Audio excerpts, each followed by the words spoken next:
G'day, it is the coach here. We are back talking all things spooky ghosts. We are talking Nighthaunt, and I'm super excited. I'm always excited. I'm excited for 7 o'clock in the morning on a Thursday. I've gotten up early to talk to a YouTube legend, someone that I've watched a lot, and surprised me when he told me not only did he play Age of Sigmar, but played an army that was completely irrelevant to his YouTube title. So it's Loremaster Sotech, and Loremaster Sotech is a YouTuber who focuses primarily on Warhammer Fantasy and lore and Total War.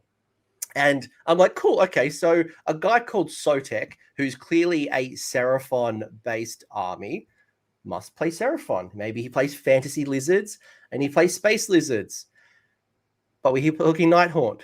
So I'll let you introduce yourself and maybe explain to me why on earth have you chosen Nighthaunt as opposed to going into dinosaurs and space lizards and all those Seraphon-y type stuff? So hello everyone. I'm Loremaster Sotech, if you've never seen me before. Like AOS coach was saying, I'm one of the kind of premier authorities in the fantasy community, at least when it comes to like lore and tabletop and the RPG. I do everything. Won't do a video except the Carmine Dragon video. You refuse to do a Carmine Dragon video. It's never gonna. I don't know what a Carmine Dragon is. They're not real. The reason though, you are correct that when AOS started, I was lizards all the way, but for me, it kind of came down to a thing that when I originally got into AOS, I didn't like change. I was like most fantasy players, where I was not a fan of AOS, and I hated everything that was different.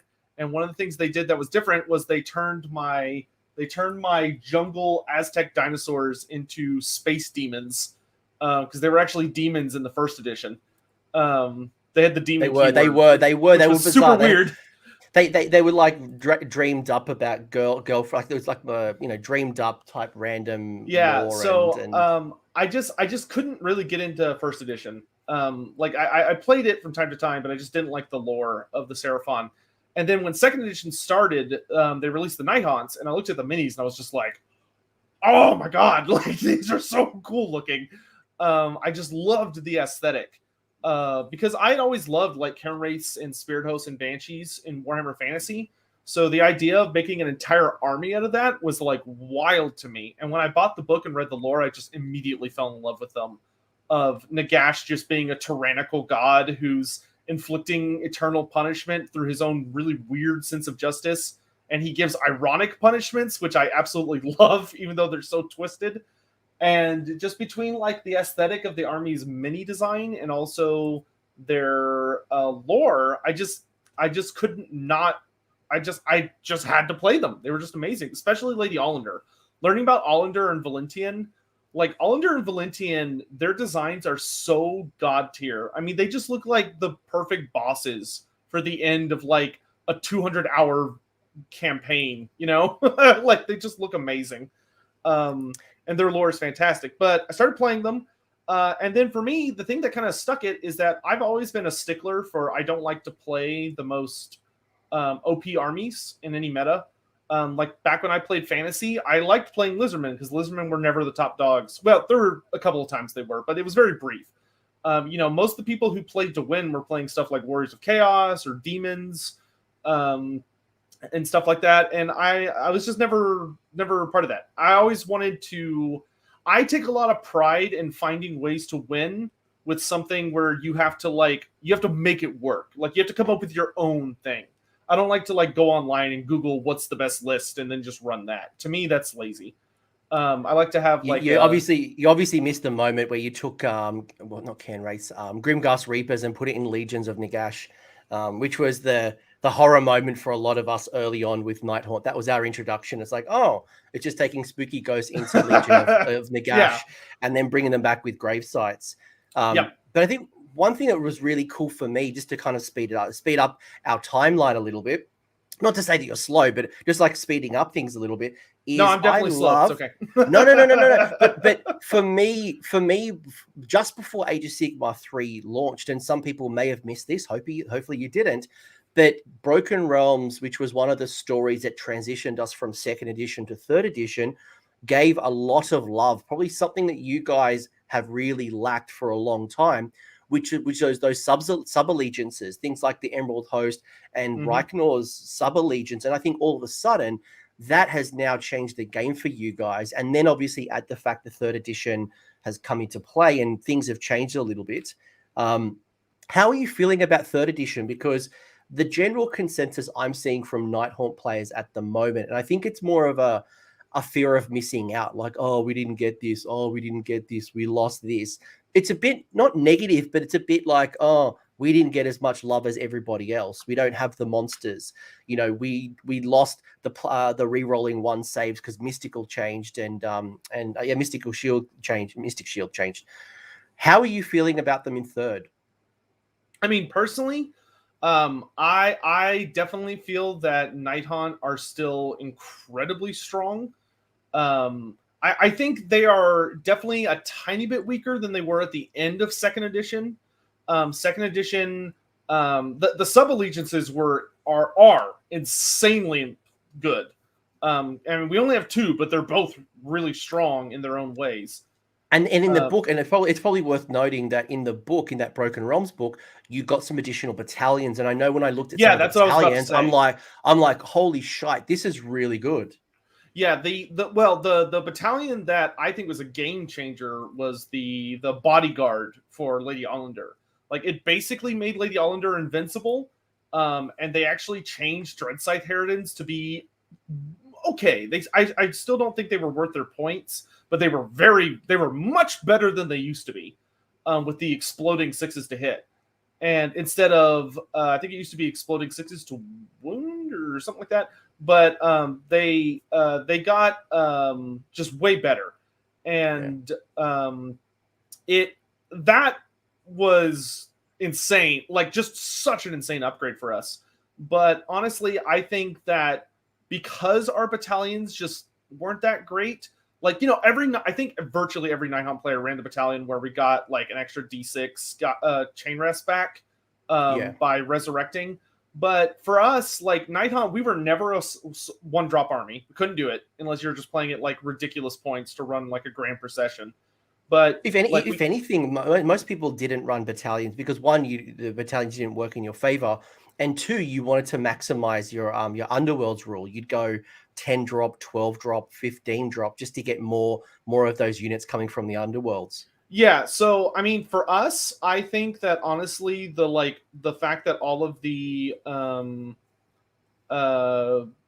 things got lost, so all of the battalions got booted, I think that was a huge win for us. Just because like there were a lot of armies that had just terrifying battalions, or just really, really efficient ones. And going into third, like, honestly, I just think we've won more than we've lost. In third, I'm personally really, really enjoying third, especially with, I think one of the most punishing changes for third for a lot of really competitive builds was the idea of stacking buffs to get like a lot of +1s to hit wound. And you really couldn't do that with Nighthaunt. Like you could, but it wasn't really useful in a lot of cases. Most things in the Nighthaunt list that you're probably taking in a competitive sense are hitting on 3s already, or they're hitting on 4s, but they have Reaped Like Corn, so they're re-rolling against a lot of things. And they made it where re-rolls became much more rare, which was bad for us on saves, I'll grant that, but it made our practically guaranteed re-roll 1s to hit with using Spirit Torments just way stronger. Spirit Torments went from being like a must-take but like solid hero to a must-take like practically god tier hero, because and Rykenorz made them even stronger. Just for anyone who's missed the change, by the way, because someone did ask, did you play Nighthaunt in second edition? And the answer is yes. We actually played a game on stream. We won't talk about that game. You don't want to talk about it? No. But it's interesting actually, because that game is that matchup is actually going to be a whole lot more likely now. So I was running Sons of Behemat. obviously Sotech was running Nighthaunt. And one of the things that we'll talk about very soon, and obviously people who play Nighthaunt already know this is working favorably, but in second edition, Sons of Behemat were not that popular. Most people didn't run them. They were hard to run, and very few people took them to tournaments. Third edition, for me as a Gargant player, has taken them from zero to hero. They are about to become very popular on the table, yet you are a perfect counter. You just laugh at their face because their power and their damage comes from Rend. And where I was going before, when I rudely cut Sotech off, was that if you missed the change, Mystic Shield went from a reroll save or a reroll ones to a +1. And as we know, Nighthaunt can't get a plus or a minus to their armor save. So that's a change that you've got to factor in now. But from a Rend point of view, yeah, and I mean, people still do go heavy on Rend or rely on it really heavily. And that's kind of the thing with Nighthaunts is when you're playing Nighthaunt, ultimately you're playing essentially an exotic force that changes the game dramatically, and your opponent has to think in really weird ways because you're dealing with an army where everything flies and everything is ignoring Rend, which is super weird. So that's like when it comes to movement and combat, we're basically just ignoring multiple rules in the game, which can throw a lot of people off. Especially, which, I mean, there are notable buffs that have come out of that. Something that a lot of people don't necessarily think about is that Games Workshop, as far as the rules are concerned, has gotten rid of impassable terrain. It doesn't exist anymore as a concept. At least there's no written rule about it. So you can land on terrain. So with Nighthaunt, as long as because I think there's a rule where cohesion, you have to be within 5 inches vertically. Even in tournaments, they used to have they has to have a rule where it was 6 inches, and just because obviously some terrain is really hard to work with. But with Nighthaunts, you can easily even if someone has some kind of goofy piece of terrain next to them or behind them or whatever, you can still make some pretty bizarre and exotic moves, which may not sound like a big deal, but it can be. I mean, I've literally at my last tournament, my last game was against an ogre player. And he was genuinely shocked when Lady Allender just jumped up on his maw pot and started just slapping around butchers. That's kind of the thing with Nighthaunt is, and that's something that we'll talk more about, I guess, when we get into actual battle tactics, is that Nighthaunts, I also think, are one of the most punishing armies in the game for positioning. If you're going to play Nighthaunt, I don't think you can play them as an army that just does that. They have to stick together. It is possible to play them very aggressive and really fast, but I think it's just really suboptimal. Just because they're an army that is so reliant on luck, in that almost your entire army has a 50-50 chance to ignore all damage, right? But that's the thing, it's only a 50-50 chance, and there's nothing you can do to improve that. Except for with the Cruel Ghast, which we'll talk about, I guess, in a bit. But I wonder if you got a Cruel Ghast in your list. Yeah, I can assure you I do. But I'm hearing generally that you're feeling very positive about Nighthaunt. Yes, Nighthaunt had some things go against them, but overall, I think you've probably won more than you've lost. Is that a fair assumption? Yes. I think just because we came off such a high with getting our sub-factions, the army is still a lot stronger than it used to be. And for anyone who hasn't played third edition just yet, because I've played some games, you've played some games, you might have played some more real life games. I'm in week 7 of lockdown, so I can't even basically leave my house. I can just to get groceries, but I haven't played a real life game of Age of Sigmar yet. It's all been tabletop simulator. But there's a whole bunch of things that have happened that you might not be familiar with, folks. So the board size has shrunk, so there is less space. Also, there's less space on the table, which maybe from your side of the fence, how do you find that? Does that mean there's less area for you to work with for the underworlds? Is that actually worked in your favor because there are less units on the table because points went up? I would say for me, for the way I run Nighthaunts, it is vastly in my favor. For one, there's a lot less just space on the table. So running like essentially a Death Star with a lot of character auras is much easier now because there's less space that I have to worry about guarding and protecting against. Also, all of the new battle plans, with the exception of I think one or two, generally many of the objectives are closer together. And you only have to control on average, unless it's a very specific battle plan, you only have to control 2 objectives. That's a big call out. That's a big call out because previously, like, if there was you playing like a battle tactic with 6 or 8 objectives, you would score victory points per objective you scored. But now with battle tactics and the way battle tactics work and the way you score, if you score 1 in most scenarios, like if you have 1 objective, you score 1. If you have 2 or more, so it's not about controlling all of the objective. It's more about controlling at least 2 or more. Actually, there's usually additional victory point for having more. Generally, it's score 1, have 2 or more, and then have more than your opponent. Correct. That's the one I'm talking about. And with a Nighthaunt Death Star bubble, which the bubble is effectively a 24-inch bubble, that is very easy to do. To just sit on 2 objectives and be like, "Come at me."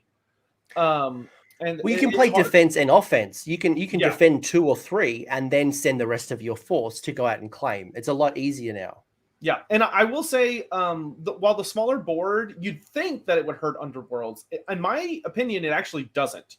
Just because points went up, people have notably smaller armies now. And the thing about Nighthaunt's is Nighthaunt's points actually did not change a lot. They changed a little bit, but like virtually all of our characters stayed the exact same. When you've got a big Nighthaunt horde moving, because all the enemy armies are smaller now, they really can't afford to just have like a guard unit that's just protecting against a summon popping up behind them. I mean, they can try, but especially with the new cohesion rules, they also can't just string out a unit of like 10 Shadow Warriors or something to try and block you from coming up behind them. It's just not a viable strategy. You can because they're on 25 mil bases, which is another call out is the coherency rules have changed and it hasn't really affected you that much because you're not running blobs of 10, 32 mil bases or large bases. You won't change. Yeah, Shadow Warriors are a bad example, but yeah. Yeah, no, but like I know what you're trying to say. But you weren't impacted like Soulblight where Dire Wolves became minimum unit sizes of 10. So moving a block of 10 cavalry is a pain. Your cohesion rules, you work off a lot of, it might be a bit hard for things like a block of 9 spirit hosts, but generally cohesion hasn't really played too badly with you. And I just want to call out Joe's comment here as well, which is a good one, is that talking about the Dreadblade Harrow's teleport shenanigans, I can see that, because he said that it's not as valuable now in the new edition. And I can probably see that because I always saw that rule coming into play when the battle, it still has value, but maybe not as much value because there's less space to teleport around and it is still easier to screen, but there are less units on the table. So yeah, and I will say that like if your army, I think if you're playing a Nighthaunt army that is very reliant on trying to pull off like a major surprise of like you teleport a Dreadblade Hero across the table, he lands, and then you summon as much as you can into that spot and then attack, then that strategy is no longer as viable because you have a lot less space to work with. I personally never used that strategy. I didn't. Just to clarify, I didn't say it's not valuable. I said it's not as valuable because there's less space on the table. That's what I'm saying. Because you used to be able to sneak into a corner edge, and it was a lot easier to do in the old edition. But in the new edition at the moment, it's a bit harder. That just want to clarify what I've said. I'm not saying a teleport's not valuable. Yeah, I mean, if you were going to do a Dreadblade Hero strategy, you'd have to do it later in the match, I think. Yeah. Just because the shorter, because especially from the sides, like from horizontally, the table shrunk so much. It was dramatic how much it shrunk. That they really got rid of a lot of those like deep strike builds, or just made them a lot harder. And it's like if you're waiting for a big gotcha to teleport in on turn 3, but your opponent's going to know what you're up to at that point. But what I will say is there are less hordes on the table. People aren't building as many because of the way the objectives are coming in. People aren't building out these big blocks of 40 to 60 block units if you happen to work in a meta. Even Gloomspite Gits, like I'm looking at Gloomspite Gits list, and people aren't taking the 40 and 60 grots. They're focusing more on the 20s. So you are noticing that there are more wounds on the table, but people are focusing more on the smaller bases because of coherency, and they're putting less models on the table, just from what I'm seeing. So there's still some play with teleporting and movement shenanigans, and it doesn't mean that the Underworld's rule is useless. It's still very valuable. But I think to your point, you've got to pick good timing, and I think because of the size shrink to the width of the board, means you've got to be a bit smarter with the way you use your teleporting, your underworlds. Yeah, like we'll talk about more when we get to the list, but like I always have at least 1 unit in the underworld, always, because there's always going to be a moment where, well, in most games there's going to be a moment where an opponent like goofs up and either moves too far away from an objective so you can just drop on it and take it, or they get a little too aggressive, and or they just forget about it or something. And it's still immensely valuable to have an ability where you can say, I can put this unit anywhere on the table so long as I'm far enough away, instead of just, because a lot of armies have like conditional summons of like, oh, I can summon, but I have to be within 9 inches of this character. But yeah. I'm seeing a lot of in the chat. There's a lot of discussion talking about, and I want to bring this over to the actual battle pack that most people are playing right now. So most people are playing in the realm of Gur, which is really rewarding battle tactics and just general play with monsters. And one of the things that you're lacking significantly, and you're not the only faction to lack it, but it's a blaring gap, is the lack of monsters. Now, yes, there is the spell Metamorphosis that can turn a unit into a monster. You've got the Mongol from Forge World, which is still at this point in time unsure what's going on because it hasn't had a points change for 3rd edition. So is it legal? Is it not legal? We don't quite know just yet at this point in time. And a lot of people don't like the Mongol because it doesn't fit the aesthetic of the rest of the Nighthaunt. Where do you stand with monsters, and what have you found without playing with monsters in your list? Personally, I have found that not playing with monsters can be an advantage that a lot of people don't maybe necessarily think about, because I run a substantial amount of my army as the Hunters of the Heartlands. So they're just immune to rampages, so I don't care about the rampages. And secondly, the thing about having monsters on the table when you're playing the Gur Battle Pack, which is like the only option right now, really, is that you have to be careful with that, because every full battle round, every time you kill a monster, you get a bonus victory point. And I have destroyed people because I just keep getting those bonus victory points because they throw monsters at me. And it's like, all right, fine. I'll just keep eating my free points. Okay, thanks. And you also take away, like, yeah, you don't have the access to certain, I think there's like one victory or battle tactic you can't do because you like have to have 2 monsters to do it, which you can't have. But at the same time, that your opponent can't pick a battle tactic to slay the monster because you don't have any monsters. So for me, like, I don't find it to be that disabling of a thing. Like, the only thing I'm really missing out on are monstrous rampages. But if you're that desperate for a monstrous rampage, you can use Metamorphosis, which will give you that. Or you can always take a monster. Like, I know Nighthaunt players that are taking Manfred von Karstein as an ally, because he's just such a stupidly good model. Like, he's literally just come up, yeah. And you know, you know this because you were in the chat, but I just had a chat on Soulblight, and I had Matt Tyrrell talking to me, and Manfred was at the heart and center of his list because, 1, of just the buffs that he does, 2, he's just such a great support piece, but 3, all the teleporty shenanigans that OBR players might know that Arcan the Black used to do, just like, oh, I'm about to be hit in combat, or oh, I've just taken a wound, I'm going to zip away. Yeah, I despise Manfred's teleport. I one of my buddies plays Soul Blight. So I have fought a lot of Manfreds. Look, I was running Manfred when he was 440 over in Legion of Nagash, so I'm okay to get on the bandwagon now. I actually took best death at a tournament with Manny. So Manny did nothing wrong. You can't, if you don't like Manfred, it means that you don't like Age of Sigmar, because it was him who helped get us to this point. But overall, I'm hearing, you know, the changes to General's Handbook and specifically the Battle Pack. We don't know how long we're playing this Battle Pack for. It could be 6 months. It could be the next General's Handbook. We just don't know how quick. But right now, the battle tactics, despite there being bonus victory points up for grabs, you're finding it's not a big negative. One, Hunters of the Heartland works really well. And I'll be honest, I've been playing with Marathi at the moment. I'm not Marathi Gotrek, don't judge me. I'm running like a narrative. I'm running a narrative, more of a narrative themed Witch Elf Daughters of Cain army. But one thing I'm noticing with my monsters is a lot of the things that I want to attack are hiding in Hunters of the Heartland, which means you can't use a monstrous rampage. So being smart with your core bodies, whether it's your Chain Wraths or your Grimghast or whatever you want to put into your army and you think is going to get into the thick of combat, by putting it into Hunters of the Heartland will stop the monstrous rampages. Especially what most people want to do is stop you from issuing or receiving a command ability, and things like all-out attack or all-out defense or just a generic command in your army.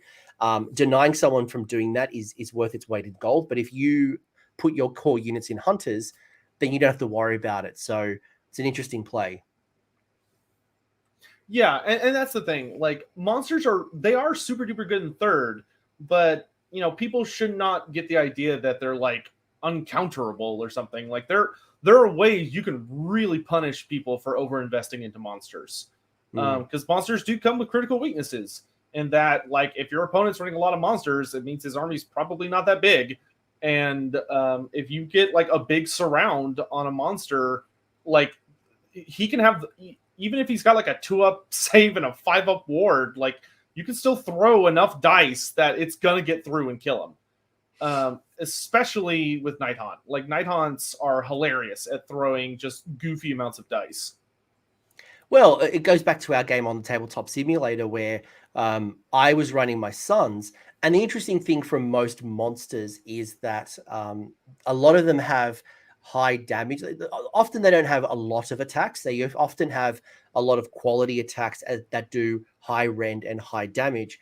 But my struggle when we played, one, obviously rolling hot garbage, but two, it was comical dice rolls. But more importantly, and something to consider, is that the high rend that I could put out meant nothing to you. So in the current meta where people are looking at all that defense at the moment, or looking at trying to get as many save bonuses into their army, you don't have to worry about it. But I will say that if the meta continues to evolve to be high save, you might find people trying to look for more mortal wounds in their force just to be able to handle those things like Blood Knights, superheroes that are on a 2-up or a 3-up.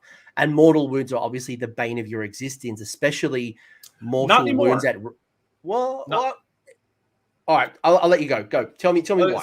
So the Cruel Ghast, total game changer. All he right. makes mortal wounds a joke compared to what it used to be. Like, he's just, the fact that you can run your entire army with a 5-up ward save is nuts.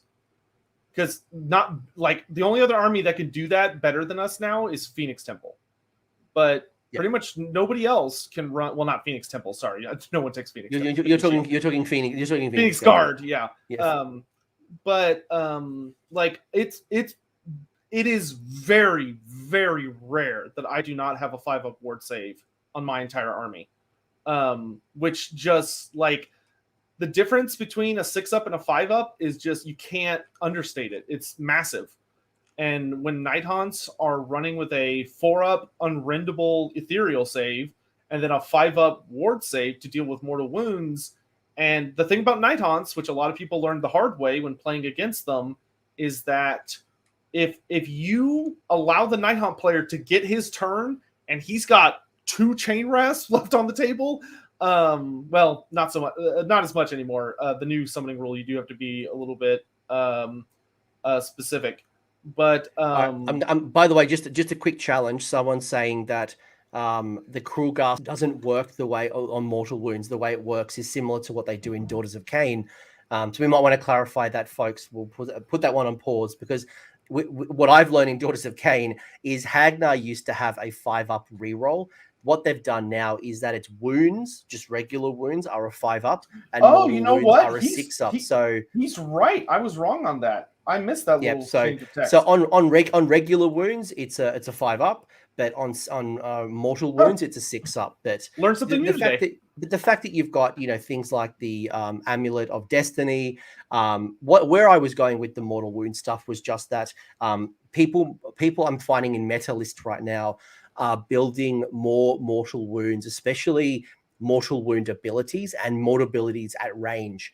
Because if you try to rely on too many spells to deal your mortal wounds, you hit a Teclis, you hit a Supercaster, an Archeon or something, they just go, no mortal wounds for you. Come back 1 year. But if you are doing it with abilities, things like, the Celestial Hurricanum, who can do it at range, that's where I can just focus on your characters and trying to take them out. And I think that's still one of your weaknesses. So just keep an eye on the meta. And all I was going to say was keep an eye on the meta. If you start to see mortal wounds, you see mortal wounds being dished out at range and through abilities, you might need to start looking at ways you can tap into your heroic actions to stop down spells, or look at ways you can try to maybe put more characters into your list. Yeah, and I mean, the Nighthaunts do still have the 6-up. I mean, it does help. The 6-up ward save can still help you survive some stuff, and the Nighthaunts do still have access to a lot of healing. Yeah. And especially with the change to the Mortalis Terminexus, in that because the enemy can't take control of it anymore, the Mortalis Terminexus is like one of the best endless spells in the game, as far as I'm concerned.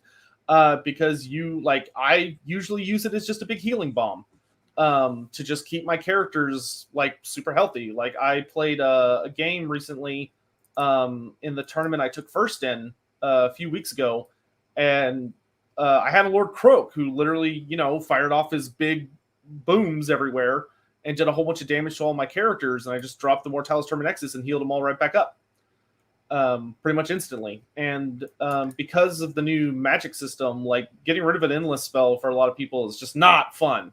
Like once that endless spell's on the table, having to dedicate a spell slot to it is miserable. Well, not just that, you've also got rally, so you can so I know you've lost the ability to do all that defense, but you could spend that command point on rally and get the ability to bring back even more bodies in addition to the other, summoning and regeneration that's available in your force. So the ability to keep bodies on the table for you is just, I think you become a big, just a big anvil. Just, you can just soak up a lot of damage. Rally is great if someone is just like trying to blow the shit out of you with shooting as you're like getting close. I find it's not super effective for Nighthaunts, just because Nighthaunts, if you're not in combat, generally something's wrong.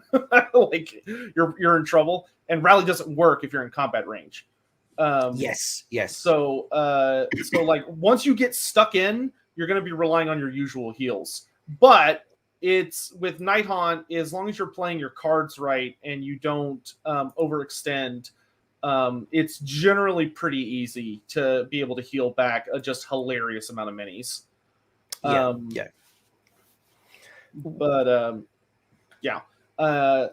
is it? Nope, go ahead. I was just saying, is there anything else you want to add to this? Or actually, I was actually just thinking I might actually bring up the list so I can maybe put a bit more meat around the bone. So, Sotech has been kind enough to send one of his lists. It's obviously one of many, and it's not to say this is the golden list, but I thought it'd be great to see where his head was at in the initial 4 or 5 weeks of the game, and just kind of getting an idea of what's working for him so far. And again, as the meta evolves, as armies be released, as things kind of settle, things will change over time. So don't just take this list and run it at your next GT. But it's a good idea to just kind of bring it all together. But is there anything you want to add before I bring up your list? No, I think we can just kind of go into it. But overall, I think, again, Nighthaunt, you've come off well. Do I think that Nighthaunt is going to be a 5-0 army and you're going to, stomp your next opponent? Are you the new Lumineth Realm Lords? No, you're not. No. Is it time to retire your toys and let them gather dust for the next couple of years? No, I don't think so either. I think they're still viable. I think they still can be a mid-table warrior with some good experience and good tactics. You can still do really well. So don't be sad, but at the same time, they're not your Lumineth. So I don't no sadness there. But so talk to me about this list, man. So you've gone Rykenorz Condemned. So that's one of the 2 new rules that are available through Broken Realms Be'lakor. The other one being Emerald Host. Emerald Host really rewards you more for an Alinda focused build. And the Rykenorz one, Surprise the Century, is more focused on Rykenorz. But it doesn't mean that you've got to take them. So just point that one out. Why did you go Rykenorz Condemned? And talk to me about maybe some of the initial stuff there. You know, why have you gone Prize Sorcery? Why have you taken the Triumph of Indomitable? And like, talk to me about some of the initial thinking here. Okay, so I mean, the easiest thing to start with is I chose Indomitable. It's never going to happen because I'm exactly at 2,000 points, so it's impossible for me to get it. So I frankly just don't worry about it. But the reason I go Rykenorz is that I think Rykenorz has the best bang for its buck, and that literally every single rule that exists in Rykenorz is useful. Like the item you get, the abilities, everything. Whereas like Emerald Host, there's a lot of there's a lot of conditionalness to Emerald Host that I'm just not a fan of. But the thing about Rykenorz Condemned, the big thing for me is that Rykenorz Condemned makes it so that when you're healing Chain Rasps, you get 2d6 guys back instead of just d6, which is huge. Especially because we lost our battalion. We used to have a battalion that would do that, give us d6 extra guys back, in addition to the d6 for our normal spell. But we lost that because of battalions going away. So now we can get it through Unrelenting Taskmasters in the Rykenorz Condemned, which is a must-have for the way I like to play my build, which is that I use my Chain Rasps to basically lure people in and take a lot of damage, and then I just heal them back up. And because a lot of people either know what Chain Rasps can do, in which case they will try very hard to kill them, and then if I try and surround them and smack them in the face, or they don't know what Chain Rasps can do, in which case they're probably going to lose because Chain Rasps just put out an obscene amount of damage. The other thing that Rykenorz Condemned does that's insane is that instead of it being for normal Nighthaunts, the Spirit Torment has an ability. The Spirit Torment is one of our characters.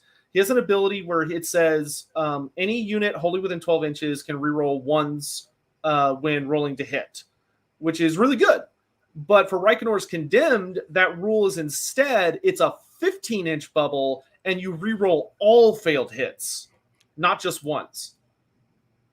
And it's probably worth calling out that rerolls, because there's so little rerolls.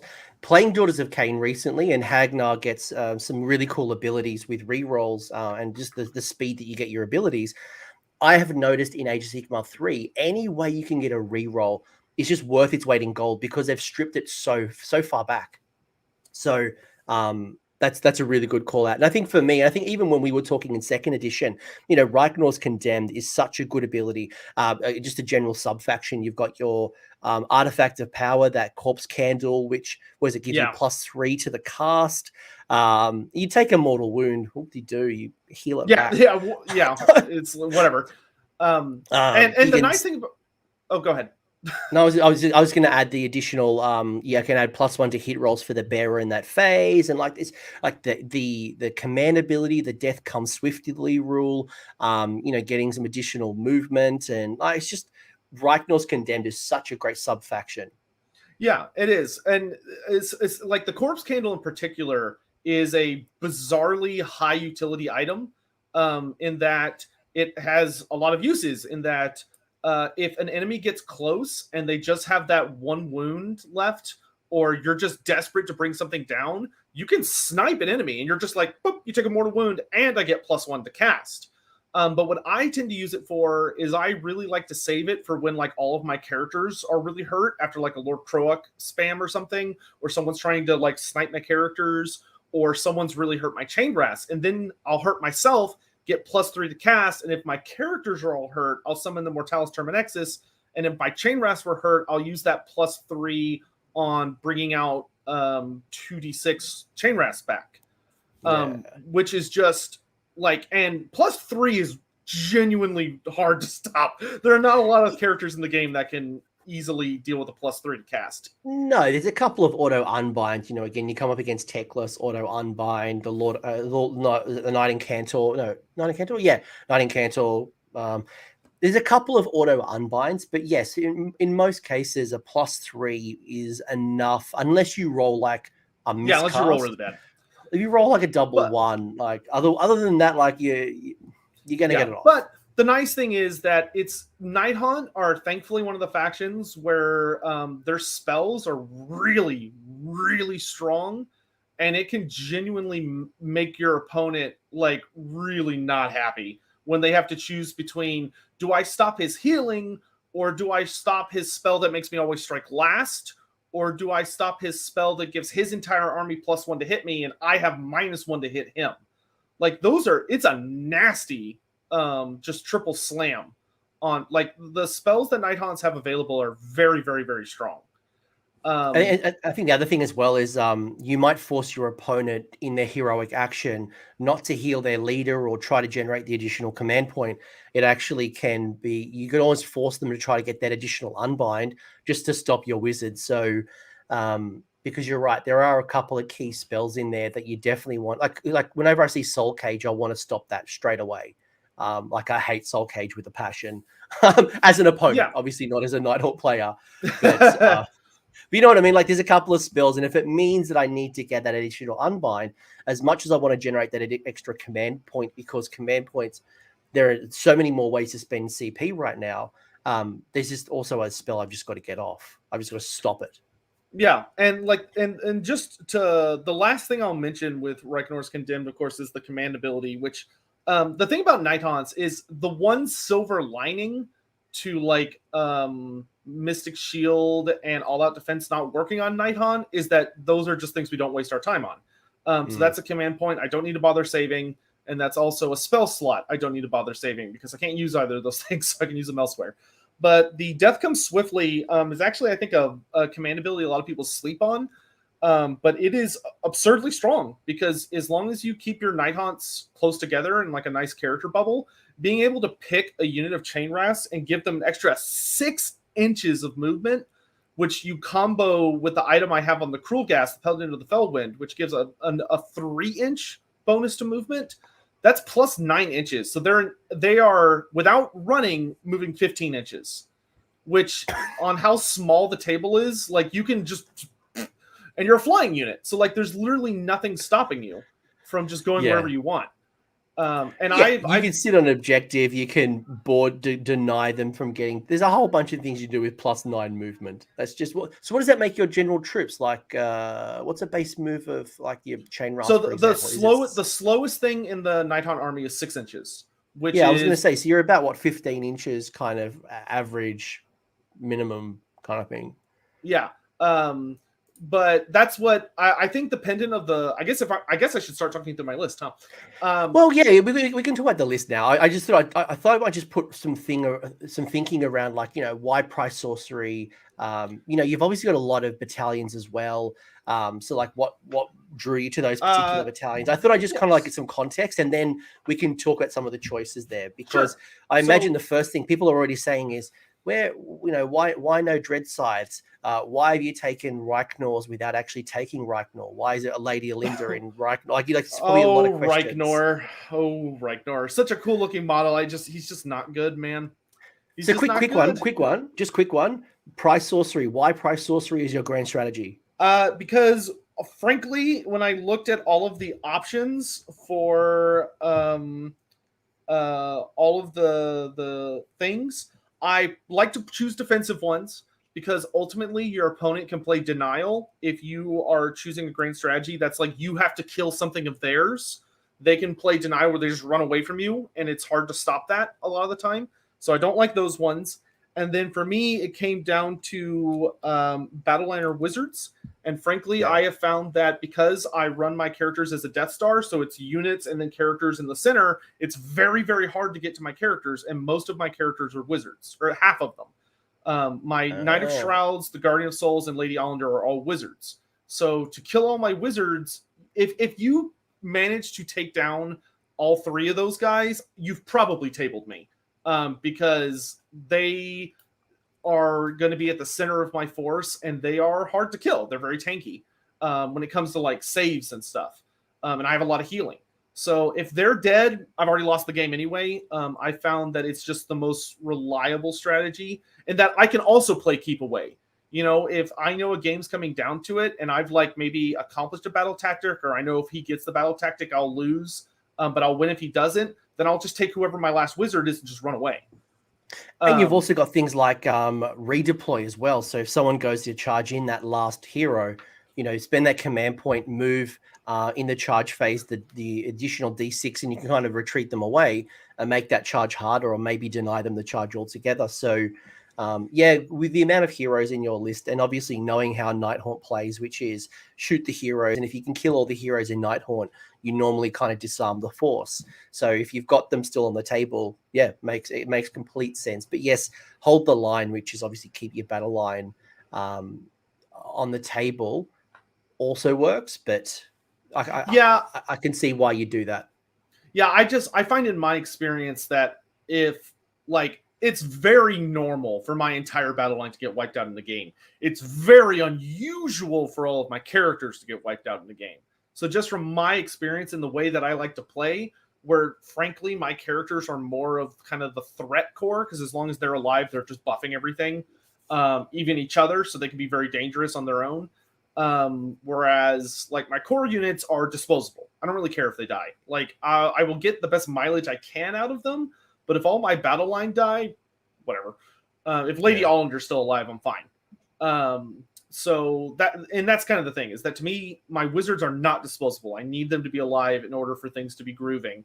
But if my battle line all get wiped out, that's a sacrifice I'm willing to make. So for me, price sorcery just makes the most sense.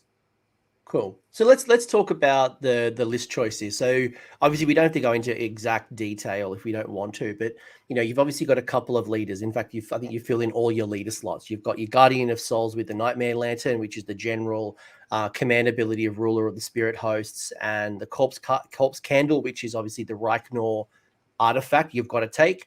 That might be something new, folks. So when you take a sub-allegiance, the first artifact you take must be the artifact from the sub-allegiance. So if you don't want to have that chosen, and you don't want to take a battalion to get an extra artifact, then maybe Rykenorz or the Emerald Host is not for you.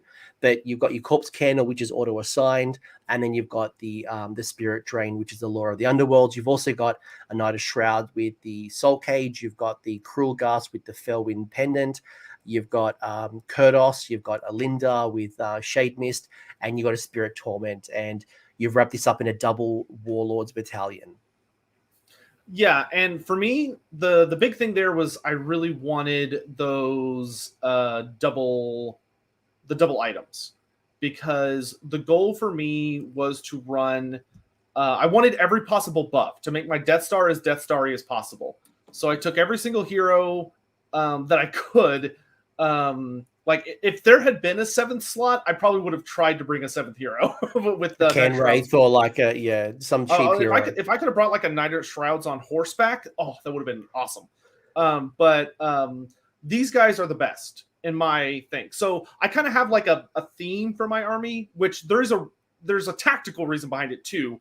But I'll admit that the initial goal for my list was that I wanted Lady Allender and Valentian on the table, no matter what, and I tried to build around that. And this was the best build I found works with the wedding couple.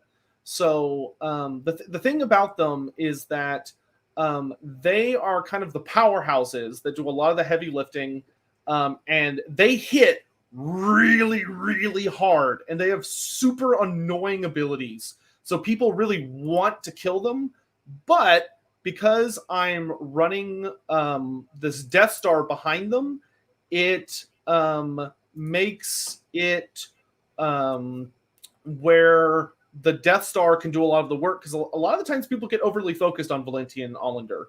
Valentian in 3rd edition got so buffed, it's not even funny.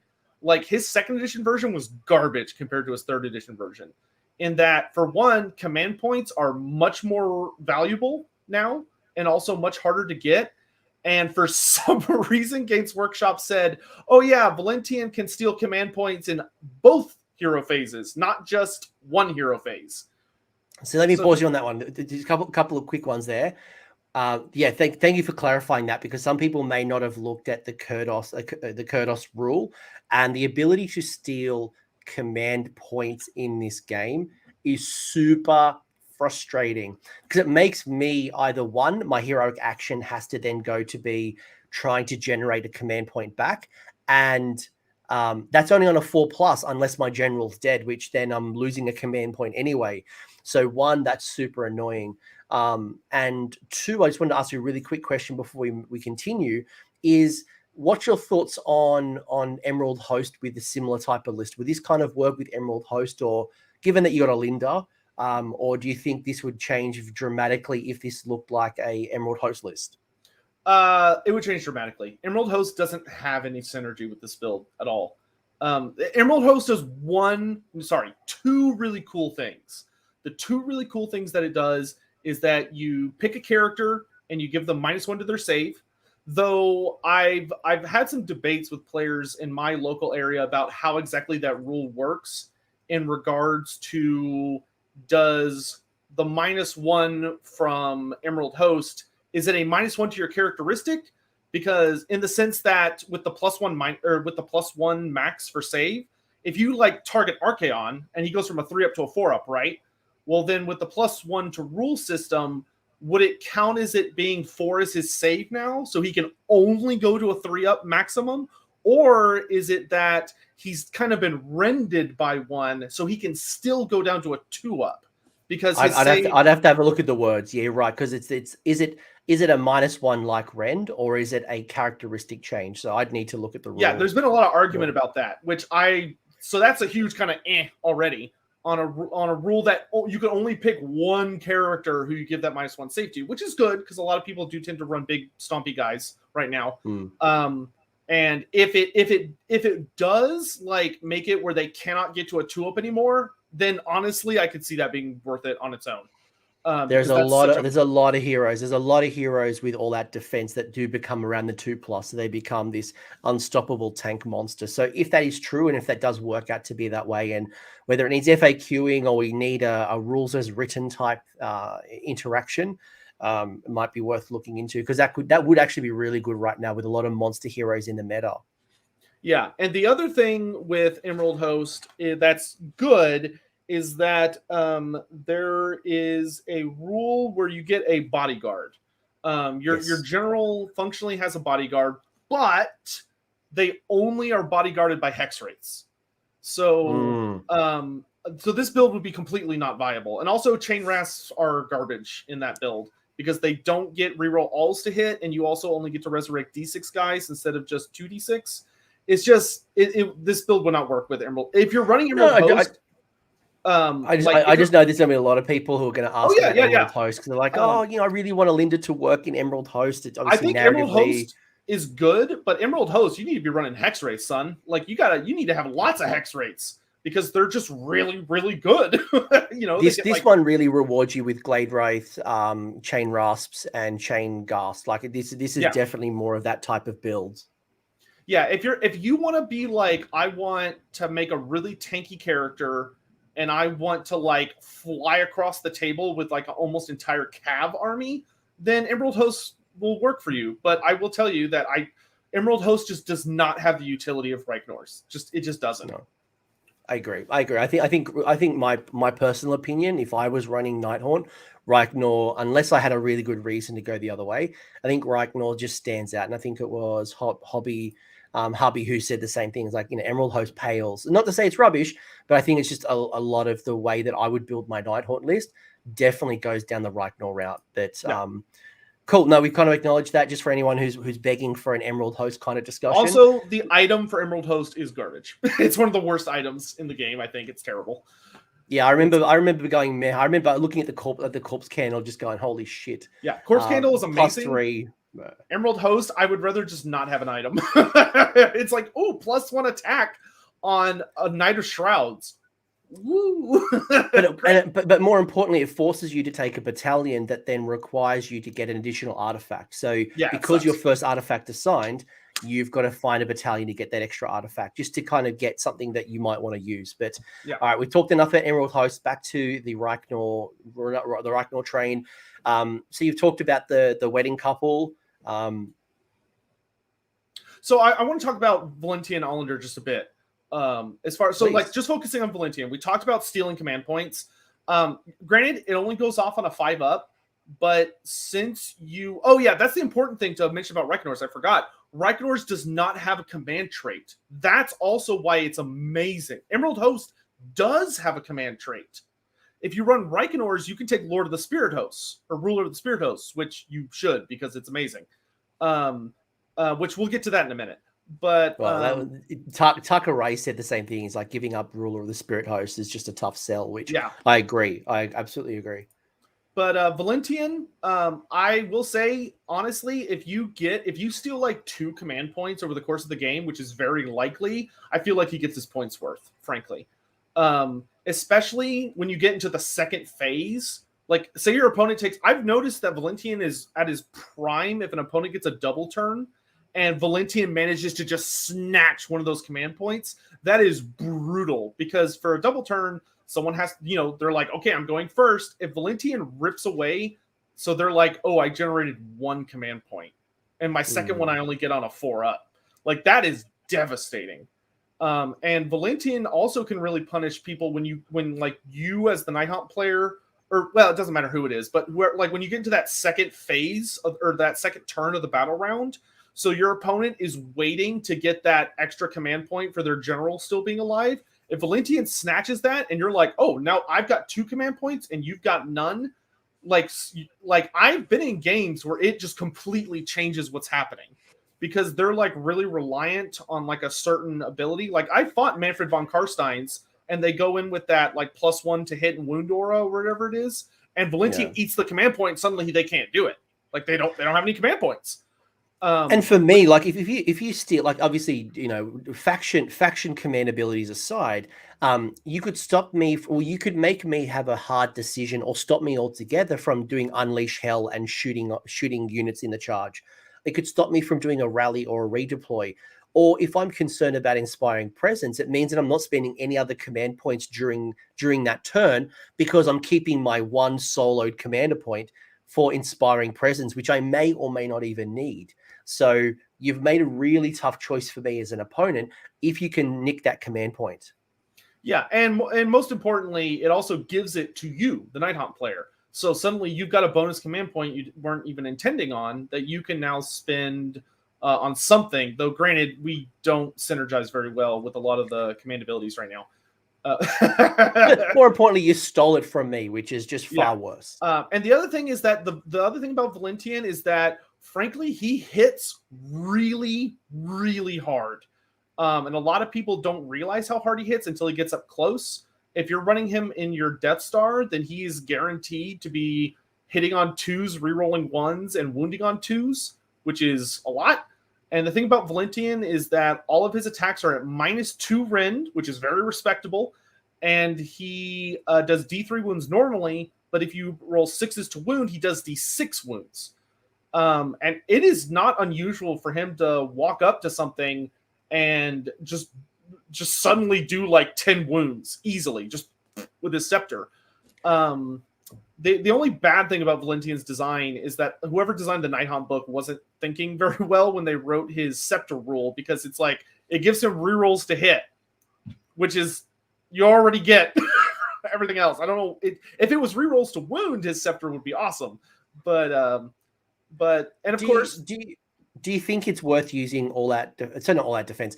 Their finest hour on him. Do you find that as a useful, like that once per game, go in there and just go Super Saiyan with with that rule? Only if your Guardian of Souls is out of range, because the Guardian of Souls gives you +1 to wound already. So like Valentian, you're passively sitting at a 2+ as long as he's in range. If he goes out of range, then your finest hour is worth it. Or like if you're fighting, like where I fought this the other day, if you're fighting an ogre player on like a Thunder Tusk and he gives you -1 to wound, it can also be worth it just to keep you at a 2+.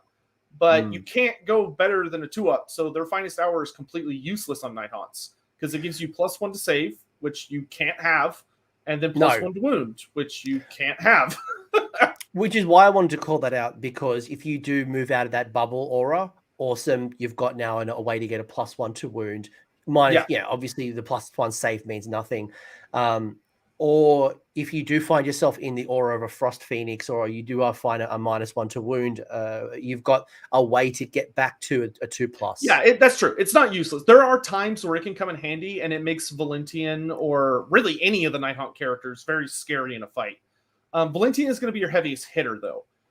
Granted, his damage is kind of woo because he's doing D3 and D6, so there's no guarantee you're not just going to roll a bunch of 1s and he'll whiff. But he does also have a Spirit Host unit attached to him, essentially. So he does get 5 bonus attacks, just like Allender does, that do mortal wounds on 6s, which never hurts. But that's Valentian in a nutshell. He's got a big stick, and he steals command points. Honestly, I'd take him alone for the stealing command points. And if you're lucky, he'll kill some stuff. If you run him up against a unit that has like a 3+ save or worse, he will probably do devastating amounts of damage. But I have noted that he can struggle a lot against those 2+ monster characters because they will use their monstrous rampages on him, which is a bad time. And a lot of them are like a 2+ save, and they'll usually have like extra save to deal with rend. So it's really hard to keep them at that 2+. Like, if I went up against a Stonehorn with Valentian, and he had that combo where essentially he was just at a 2+ save, even with the -2 rend. Because he's like, oh, I reduce your rend by 1, and then I've got this other thing. So I'm at a 2+. And when you're dealing with that, Valentian's not going to cut it. But that's where Allender comes into play. Because Lady Allender is a mortal wound bank. She deals so much mortal wounds, it's hilarious. Lady Allender is a great wizard. She's got 2 spells, which is always awesome. No bonus to cast or dispel, but 2 spells is still nice. She has one of the best spells in the game, in my opinion, which is Grief Stricken, where you have an 18-inch bubble, you pick a unit, you pick an enemy unit, your entire army gets +1 to hit that thing, and that thing gets -1 to hit your entire army. So if someone like throws Archaon at you, or a big Stonehorn, or something like that, if you hit them with Grief Stricken, it is a game changer. That -1/+1 combo. And then I also run her with Shade Mist, which is -1 to be wounded. So if you I've had a lot of games where someone will try and fight Valentian, and I'll throw Valentian in against them, and I'll hit the opponent with Grief Stricken, and I'll hit Valentian with Shade Mist. So now they're -1 to hit, -1 to wound against Valentian, or anything in my army. Doesn't have to be a character. Like my Chain Rasp horde I will often Grief Strike who they're fighting and Shade Mist them because they're so big.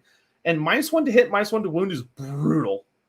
It is. As a Gits player who throws around minuses to hit and wound like it's candy, or as I said in another video, like dollar bills at a club. Minuses to hit and minuses to wound.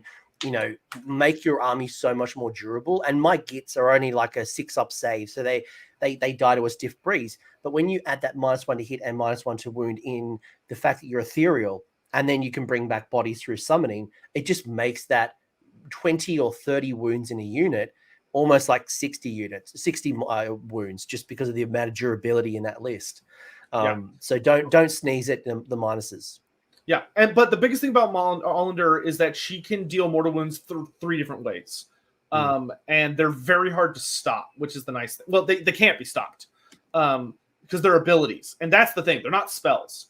I mentioned that earlier. I mentioned that earlier in the show. If you can find a mortal wounds through abilities, they are very valuable right now because there's a strong spellcasting meta that they'll try to deny you. There's a lot of spellcasters out there that will stop your spellcasting. Outside of the Corpse Candle, you don't have a lot of big bonuses to cast. So keep that in mind. Any abilities with mortal wounds, grab it. Yeah, and another thing is that there's actually a good number, and I think, frankly, a growing number of things in the game that are starting to have ward saves specifically against spell damage, which abilities also get around that. Like the Cruel Boys seem to have a lot of that, and Kragnos does that too, and stuff like that. But for Allender, the most annoying thing, I think, for most people that fight her is her Veil Lift. So Allender, every friendly hero phase, you just pick a unit within 12 inches and you roll a dice. And whatever you roll, as long as it's not a 1, you deal that many mortal wounds. Just there's no way to dodge it. There's no way to prevent it. As long as Allender doesn't roll a 1, she's doing guaranteed damage as long as she's within 12 inches, which is really painful. Like even on big monsters, especially if you roll a 4 or higher, it's just a lot of mortal wounds. And then if Allender's within 6 inches, which is frankly a little close, even though you kind of want her in combat, to be frank. But if she gets within 6 inches of an enemy hero, she can also throw her hourglass at them. And when you throw the hourglass, it's a guaranteed D6 wounds once per battle. It can also be used as an emergency first aid kit because you can throw it at yourself or a friendly hero. I was gonna say most of the time I see Alinda as the regeneration machine. So I always find her, she sits at the back, she avoids things, and I can't even say avoids like the plague anymore, because like clearly we're not very good at that. It's not a thing. It's not a thing anymore. Yeah. But I always find Alinda sits at the back. She has her bodyguards, and she just heals, just regenerates. So it's interesting hearing you using her offensively, because I've never seen her used defensively, because either A, I try to kill her as quick as possible, or B, she's just sitting so far behind chain rasps or some type of, big unit that she just keeps bringing them back, and they're just a never-ending horde. I mean, don't get me wrong. She is sitting in the middle of a Death Star. So, like, I try and make it where she does not get into combat unless it's my decision, not my opponent's. Like, I keep her more than 3 inches away from the chain rasp front line, so something can't like walk up and reach over and smack her. What is she, 8 wounds? She's 8 wounds or something? She's 7 wounds. So she can sit in a battalion, which is great, and not take up one of those leaders. Yeah. I mean, she's a leader, but she's a sub-leader, not a main leader. None of the Nighthaunt characters are above 7 wounds. Which is awesome, which is great. Yeah, that's how they're all able to fill out the Warlord very nicely. The other thing with Allender, you have the Hourglass as an emergency heal kit, though. Usually I use it for damage, because honestly, what I tend to do is right now, because so many people are running like Archaon or just big monsters, I usually try and lure in the big monster and then get Allender within 6 and just try and go for that Hail Mary 12 mortal wounds in the hero phase, because that can flat out kill a lot of characters, especially when they're surrounded by like a bunch of other nonsense. But and then the last thing she does is that how do you kill a model with a 2-up save? You throw Allender at it. Well, yeah. So Tomasco, that's what we were saying earlier about there's so many things in the game right now with a 2+ save or a 3+ save, whether it's through Mystic Shield, through cover, through all that defense. What you need is mortal wounds, especially mortal wounds through ability. So you're either playing with a sheer weight of attacks. So again, going back to my witch elves, I can get witch elves with like 3 or 4 attacks each. So I'm just throwing a massive amount of dice and hoping for all those ones. Or you're looking through mortal wounds to avoid the armor save and just go straight for a ward save. So any way you can get abilities that do mortal wounds will help you get through those 2+ armor saves. Yeah. So already you're looking at that usually guaranteed D6 mortal wounds every hero phase, as long as you're in range. You can throw the Hourglass as an emergency. And then during the shooting phase, at the start of the shooting phase, Lady Allender will scream at everything within 10 inches. So you literally go down the line of every single enemy unit within 10 inches and you roll 2d6. If you beat their bravery characteristic, they take D3 mortal wounds, which you may think, oh, well, like, that doesn't sound super good, but you have to remember that Nighthaunts at base will subtract your leadership by 1 if you're within 6 inches of them. So they, like, Allender, even against leadership 10, she knocks that down to a 9. So there's still like a 1 in, I don't know the exact statistics, but like, it's not impossible, But against most things where it's like their leadership 8 normally or leadership 7, and you knock them down to a 7 or a 6, at leadership 7, I'm going to be beating that like 50 or tying it 50% of the time. And that's just free damage. Like I don't have to aim. And Allender, it's a really, really good way to punish MSU armies. And it's just a really effective thing. And if you're playing with terrain rules, which I think you're supposed to, but I know some clubs are kind of about it. Like if you can find a sinister piece of terrain and get Allender to like get people near it, then things get fun. I do miss the old horror ghast. The old horror ghast used to subtract bravery by another -2, which would make Allender hysterical at dealing damage because it was practically guaranteed, even at bravery. Like if someone was bravery 10, I knocked them down to a 7. Like I'm still going to get them. You can't do that anymore, which is a bummer. But yeah, she's just very, very effective. And if she has to get into combat, which granted you really shouldn't have her in combat unless it's like easy kill. Like when I was fighting an ogre player, he thought he was safe by having like his butchers in a little club, and I just flicked Allender over there and she tore him up because she gets she's no vampire. She's no vampire lord on zombie dragon. You don't send her up in the middle and just like go crazy. Like you've got to pick your battles. Yeah, she does have -2 rend, which is great, and she does do D3 wounds, and she'll be hitting and wounding on 2s and 2s if you have her in the buff aura. With 3 attacks. So like she can hurt, and like she's really good for if someone tries to surround you and like get in behind you. Like they send a fast unit around the back and try and come in to kill what they think are your squishy characters. Allender's great for turning around on those guys and just smacking them to death. And the other thing about Allender that I failed to mention is she does heal a lot. She's a great support character. Not only whenever she lifts her veil, if you kill a model with that, so like you just pick a unit of guys that have 1 model each or 1 wound each or whatever, if you kill a mini with her lifting her veil, then she heals, which is great. She heals herself. And she also has a command ability I don't use often, but when I do use it, it can be very strong, which is called No Rest for the Wicked, which is that you pop a command point and she resurrects a model to every single friendly unit within 12 inches. Yes, I've had that happen a few times to me, and it annoys me. Like if you have if Valentian ate a command point and you're like, okay, I don't know what I'm going to do with this extra command point, you can just pop No Rest for the Wicked, because like a body's a body. It's not as strong in my list because I'm not running a MSU list. If you're running an MSU list, it's like a terrifying ability, and that's where I fought them. Like I think it was like 5 or 6 MSU units of Chain Rasp alone. So it was just these hordes of little units. So yeah, bringing back 1 each plus all the additional healing can work quite well.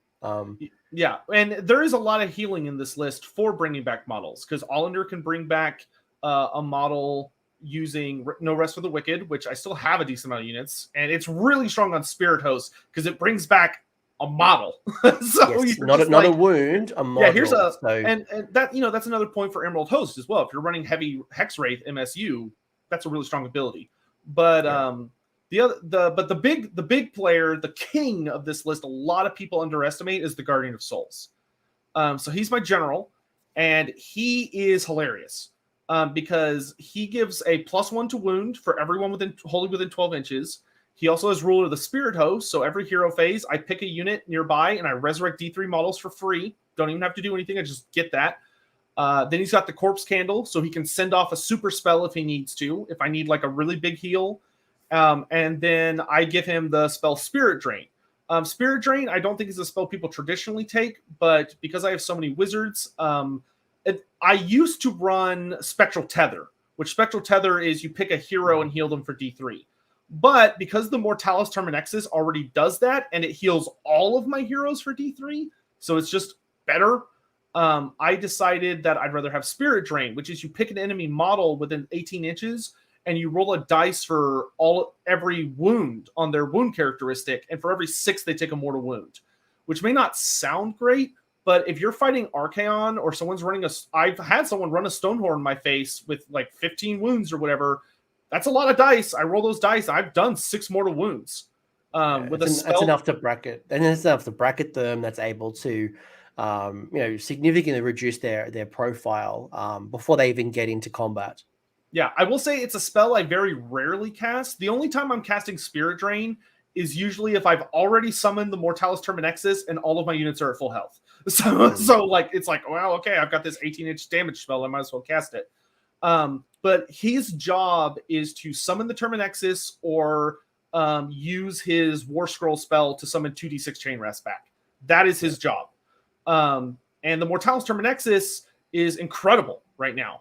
It goes off on a 7. I want to pause you there. I've got two rapid fire questions before we move on. Sure. One, Mongols. Where are you at with Mongols? So we don't know what points it is, and we don't know how Forge World's relationship with 3rd edition is just yet. But let's assume everything remains the same as it was. Where are you at with the Mongol? Is it worth considering in a Nighthaunt list as a monster, as a bit of a mortal wound dealer, as a bit of a combat beat stick with its minus to hit? Generally, where are you at with the Mongol? You can run it. It's too expensive. For how squishy it is and for what it does, I think it's like 30 points too expensive. You can take it. It hits surprisingly hard and it does a lot of mortal wounds on a good roll. But the Black Coach kind of does everything the Mongol does, and it also has a ton of utility abilities and also has map-wide threat. It's not a monster. That's true.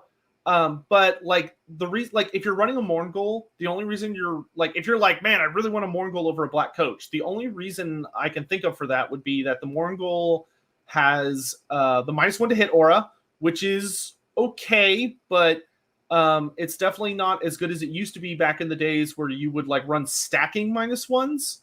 You can't do that anymore. So if you run a Mongol, it's like it kind of makes Allander's Grief-Stricken not as good. So you're losing a little bit of utility there. Or rather, she can do that. Granted, it's through a spell.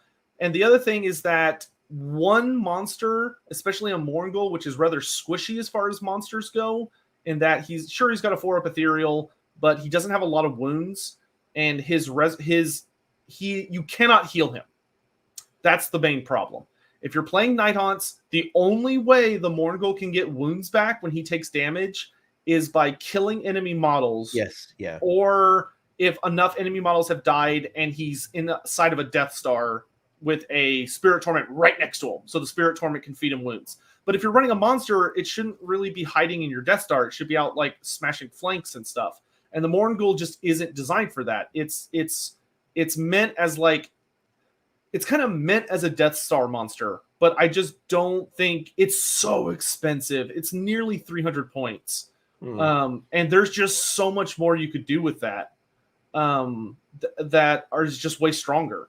I just don't think he's worth the points. Unless, like, if you really like the model, I think you can build a list around him, but you have to build a list around him. He does not complement other lists very well. Yeah, you don't chuck him in and just hope for the best. I will actually and clarify one thing is that you can still stack your minuses. So you can still get -2, -3, but it's more as a countermeasure for any pluses. So if you were to get a -2 to hit, you might force an opponent to use, all-out attack or some type of, it might be a good counter so that if there is a +1 to hit and a -2, you're still ending at a -1. So, but if there are no pluses, then yes, it's useless. So just a small. I will say I would have liked the Mongol a lot more if it had an ability to, if it had more wounds, because I think it only has like 10. It's only got 10, and it's a 4-up armor save. So yeah, and because you've lost the Mystic Shield of rerolling ones. Yeah, it's a bit sketchy. I used to take a Mongol in every build, but even in 2nd edition, I found it's just way too squishy. I found Mongols actually as a really good ally with Legion of Blood with Neferata's minuses, so you get a -2. But again, that's changed. That was an elevator, but we won't do too much. And then finally, any thoughts on allies with Nighthaunt? I know we've talked already about allies. We've talked Manfred. Yeah, we've talked Manfred as one potential option. Take Manfred or Prince Vordry or just like a zombie dragon. If you want, Death has some really, really good monsters. And that is what the ally slot is for, in my opinion. Like if you're wanting to run allies with Nighthaunt, None of the characters, I think, none of like the regular buff characters are particularly good. You can't resurrect dead units or bring dead units onto the table through Nighthaunt, and Legion of Grief no longer exists. So you can't do that either. So I really think the only thing you're going to be using ally points for is for monsters. Unless there's a death character I'm not aware of that gives you reroll to wounds. If there is a death character that can give Nighthaunt's reroll to wound, that would be worth taking, but I don't think that exists. No, because a lot of the is like super rare. And a lot of the old Legions of Nagash, which used to benefit you a lot because it would be based on the death keyword as opposed to what's now become Soulblight. They've updated a lot of the War Scrolls now, so it's boosting. So there used to be a couple of things like you bring in a Vampire Lord on foot that would give you a boost as an ally. But again, so a lot of that synergy is lost. But yeah, there's a lot of monsters in there. You might be running Neferata, you might run a Vampire Lord or a Terrorgeist or something. But cool. I just want to quickly acknowledge that. Yeah, no, that's great. A couple of people. So you've got that. Any other things you want to call out from a leader's point of view before we move on to those units? Just to quickly explain kind of just the basic role of what everyone else is, what everyone does of that. So the Cruel Gas Cruciator is there to give that 5-up ward save against wounds, not mortal wounds now that I know, but wounds. Plus his shooting attack is surprisingly dirty at sniping off annoying things. His shooting attack is really reliable because it's 4 attacks at a 12-inch range, 3s to hit, 3s to wound, -2 rend at 1 damage, which may not sound like a lot, but it's surprisingly good at just kind of picking off wounds on really tanky things because that -2 rend is nothing to sneeze at. Especially at range, because even a lot of abilities that mitigate rend tend to only do it in close combat, not at range. So he can usually like put surprising amount of damage on people. And the other thing is a funny fact about Nighthaunts is that the Spirit Torment, most of the Nighthaunt abilities only work in melee, but the Spirit Torment's reroll 1s to hit actually just is reroll 1s to hit. So with the Cruel Gas, you can reroll 1s to hit on that 3-up to hit. And he also, but it's just a nice shooting attack, and having a 5-up ward save against wounds is invaluable. Like there's no other. When someone comes at you and they're just throwing a lot of dice, a 4-up unrendable save followed up by a 5-up ward save, that's very, very tanky. You're going to mitigate a lot of damage unless your dice are just awful. By the way, big love and shout out to Hellstorm Wargaming. Mikey, I think, has just raided the channel. So like a good Viking that he is, a big raid. So thank you for all the people who have jumped on and said hello. G'day. Welcome. This is really cool. And we are talking all things Nighthaunt if you're just jumping in. But this is really cool. I'm really liking your hero choices. Obviously, you've got a good, strong look at all these emojis. I'm loving it. But so the Cruel Gas is there to provide the increased save, and he also can just pick people. And because he has the most wounds of the Nighthaunt generic characters, besides the one that I'm not running, but the Cruel Gas can actually run, has 7 wounds instead of 6. So he's a little tankier because he's big, I guess. And so I put the Pendant of the Fellwind on him. And the Pendant of the Fellwind gives everyone that starts their movement phase within 12 inches of, or holding within 12 inches of the Cruel Gas, +3 to their base movement, which is huge. Like that is such a big deal. It makes your army so much faster. 3 inches is massive. And we've already talked about the +6s as well. So you could really get some super fast units on the table, moving onto objectives, moving away from your opponent, making them harder to score potentially. And one thing that you mentioned as an off comment that we haven't really talked about just yet is denying your opponent a battle tactic. So getting some additional movement and stopping them from getting the ability to score the battle tactic can be really powerful as well. So getting extra movement and getting away from your opponent, don't underestimate it. Yeah, but playing an army where you're not Cav and yet the slowest thing in your army is movement 9 is nothing to sneeze at. And then the last 2 guys, the Spirit Torment, he just lets everybody reroll. I would actually say for combat purposes, he's the most important character, which is why I don't run him with an item, because I want to make him the least valuable threat so that people hopefully will not target him. I think a lot of people don't think about the Spirit Torment because the other thing he does is he heals. because the Spirit Torment, if 4 enemy models die, doesn't matter how, but if 4 enemy models die that by the start of the Battle Shock phase, then the Spirit Torment can pick a friendly unit within, I think, 6 inches and heal D3 wounds on them. And he can resurrect dead models. So you can just bring back D3 Chain Rasp, or heal D3 wounds on a character, or heal D3 wounds on your Black Coach, which normally cannot be targeted by healing abilities. So he is invaluable as a support piece, which is why I don't put an item on him to try and not make him too juicy. And then the Knight of Shrouds, he has a +1 to hit aura for a command ability. So at the start of the command phase, you could spend a point, and he gives all allies within 12 inches +1 to hit. So it's basically all-out attack, but it's an aura. Easy win. Yeah, massive. It's huge. And people probably, if you haven't looked at the way auras work as well, it's worth looking at the FAQ, because the way auras interact and still being able to receive a command ability despite being within an aura bubble makes it a really, anything that gives you an aura bubble as well becomes very powerful. So just keep that one in mind. But I just want to quickly call out that Archfey made a good comment as well. No, not that one. It was another one. Sorry, not Archfey. We had another comment which was Fellbats and Corpse Cart with the Brazier. Are also good ally choices as well, especially if you want to like avoid things like Unleash Hell, or if you want to get like some cheap bodies, you might look at a Fellbat. Yeah, that's a great point. I'm seeing as well, like I was looking at the data from AOS reminders, people seem to like the Terrorgeist as well as an allied monster. Obviously, you're able to do mortal wounds on 6s from its fanged claws. There's a lot of cool things you can do from the Terrorgeist, so might be worth it, but you would lose a few things if you're looking for a monster.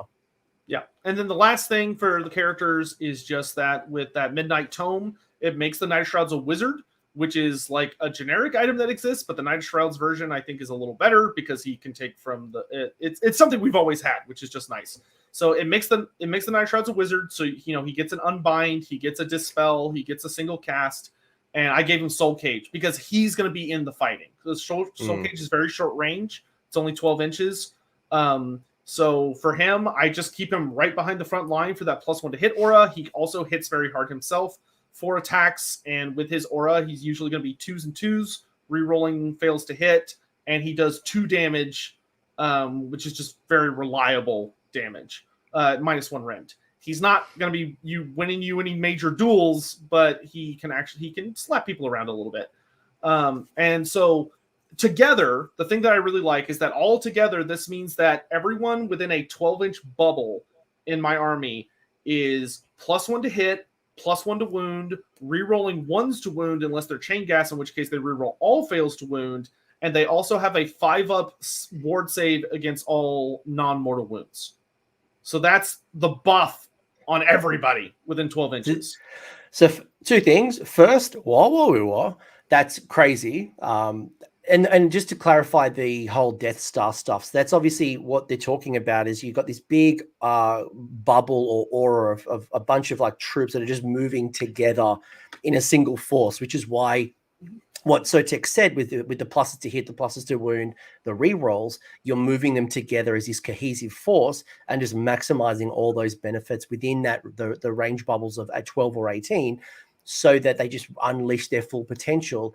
And then once you've done the damage, you can kind of spread out, take up more objectives. And because the objectives are shorter on the battlefield, it means that it rewards you for these Death Stars a bit more than what you used to do in the past, which was you might have like a unit of troops with 1 or 2 support heroes, and then you'd have these 3 little forces that run off. So Nighthaunt kind of seems to work a lot better right now with this Death Star. Yeah.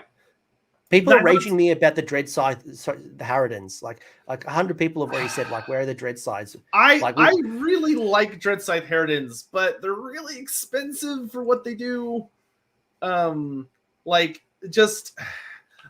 will say they got vastly buffed in Be'lakor, because they give their -1 to hit aura at, I think, Bravery 7 now instead of Bravery 6, which is pretty solid. Yeah, it went up to 7. And they also got it where their attacks explode on hits, so they get 2 hits on a 6 instead of what it used to be, which is that they were damage 2 when 6 to wound, which is just way better because you roll to hit first. so you're more likely to get all those explosions. And you also, get the bonus character. But the thing about the Harridans is that they have a short range. They have a 1-inch range. So they fall prey to the new piling in system or the new cohesion system. Because they're on 32s, aren't they? They're fat. Yeah. So you have to run them in kind of that unique build. And they don't Death Star super well. Because, well, I'll talk about the Blade Geist in a second. About why I prefer Blade Geist. But like, I think the Dreadscythe Harridans are good. Don't get me wrong, but to me, the thing about them is I feel like I am paying for their that bravery ability, which I just don't feel like I'm going to get a lot of mileage out of that in hardcore tournaments. Just because most of the things in tournaments are going to have very high bravery. You're going to be fighting a lot of bravery 10. There's a lot of demons. There's a lot of death at the moment. And if you're fighting anything bravery 8 or higher, you don't get the -1 to hit. And you can only reduce bravery by 1 now. But now, when you could run a horror gas, I think Dreadscythe Harridans were awesome. But so you're not going to be getting that ability a lot of the time. And the biggest thing for me is that they need 4s to hit, which I really don't like. Because that means at best I can put that down to 3s, but I can't reroll 2s. Blade Geist Revenants, on the other hand, hit and wound on 3s. So with Blade Geist Revenants, I'm hitting on 2s, rerolling fails to hit, wounding on 2s, and they both have -1 wound. Except, like the Dreadscythes, they do have a lot of attacks. That's nice too. But when the Blade Geist charge, they also get a lot of attacks. But it's not enough. It's not enough attacks to handle these 2+ armor saves. Yeah, so like while they get a lot of attacks. Yeah, I definitely could see the argument for Dreadscythe Harridans. I just really don't like that they need 4s to hit, and I feel like the -1 to hit aura is too conditional.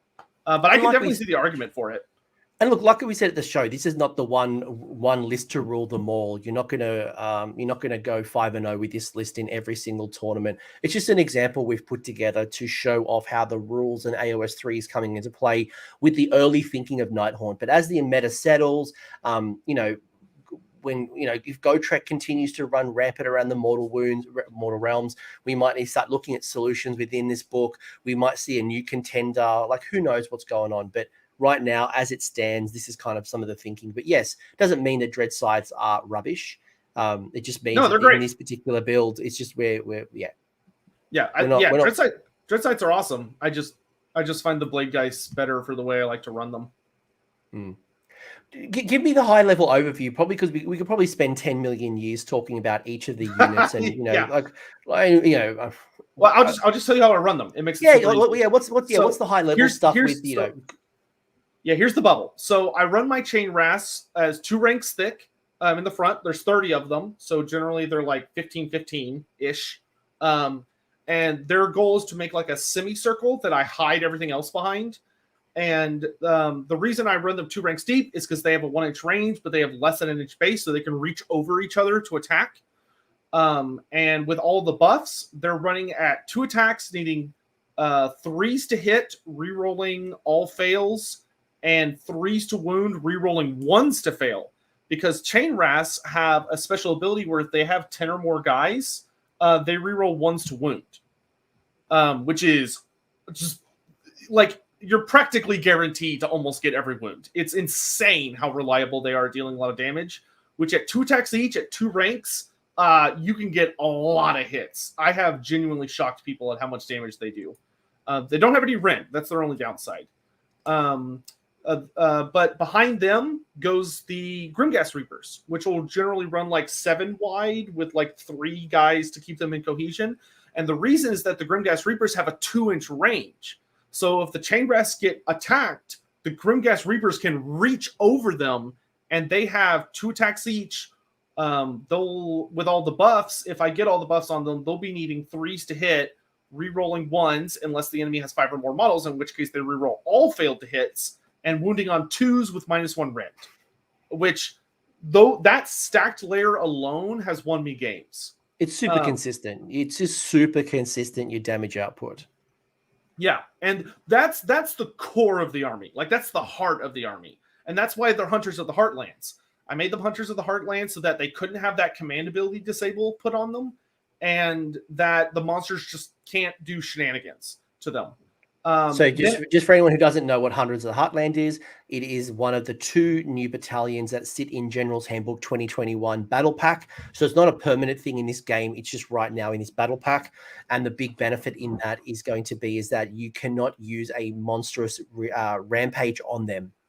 And the monstrous rampage most likely to go on this unit is there is one that's called Raw, which on a 3+ will stop you from spending or receiving a command point on that unit. So it doesn't stop you from inspiring presence. It's only in the combat phase. But if you have a command, a combat command, whether it's all-out attack, all-out defense, whether it's something in your army that gives your army a boost in combat, they can shut you down. But by being in Hunters of the Heartland, which is only troops, not heroes, not monsters, not artillery, it's just troops, you can stop up to 3 of those units having a monstrous rampage against them. So really quickly on monsters before we transition is thoughts on the Mega Gargan. Do you have any opinions on the Mercenary Mega Gargan? I'm not a fan.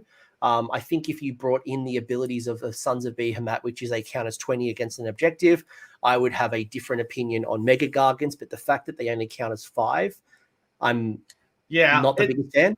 I just feel like you can get a cheaper monster that's going to give you more utility.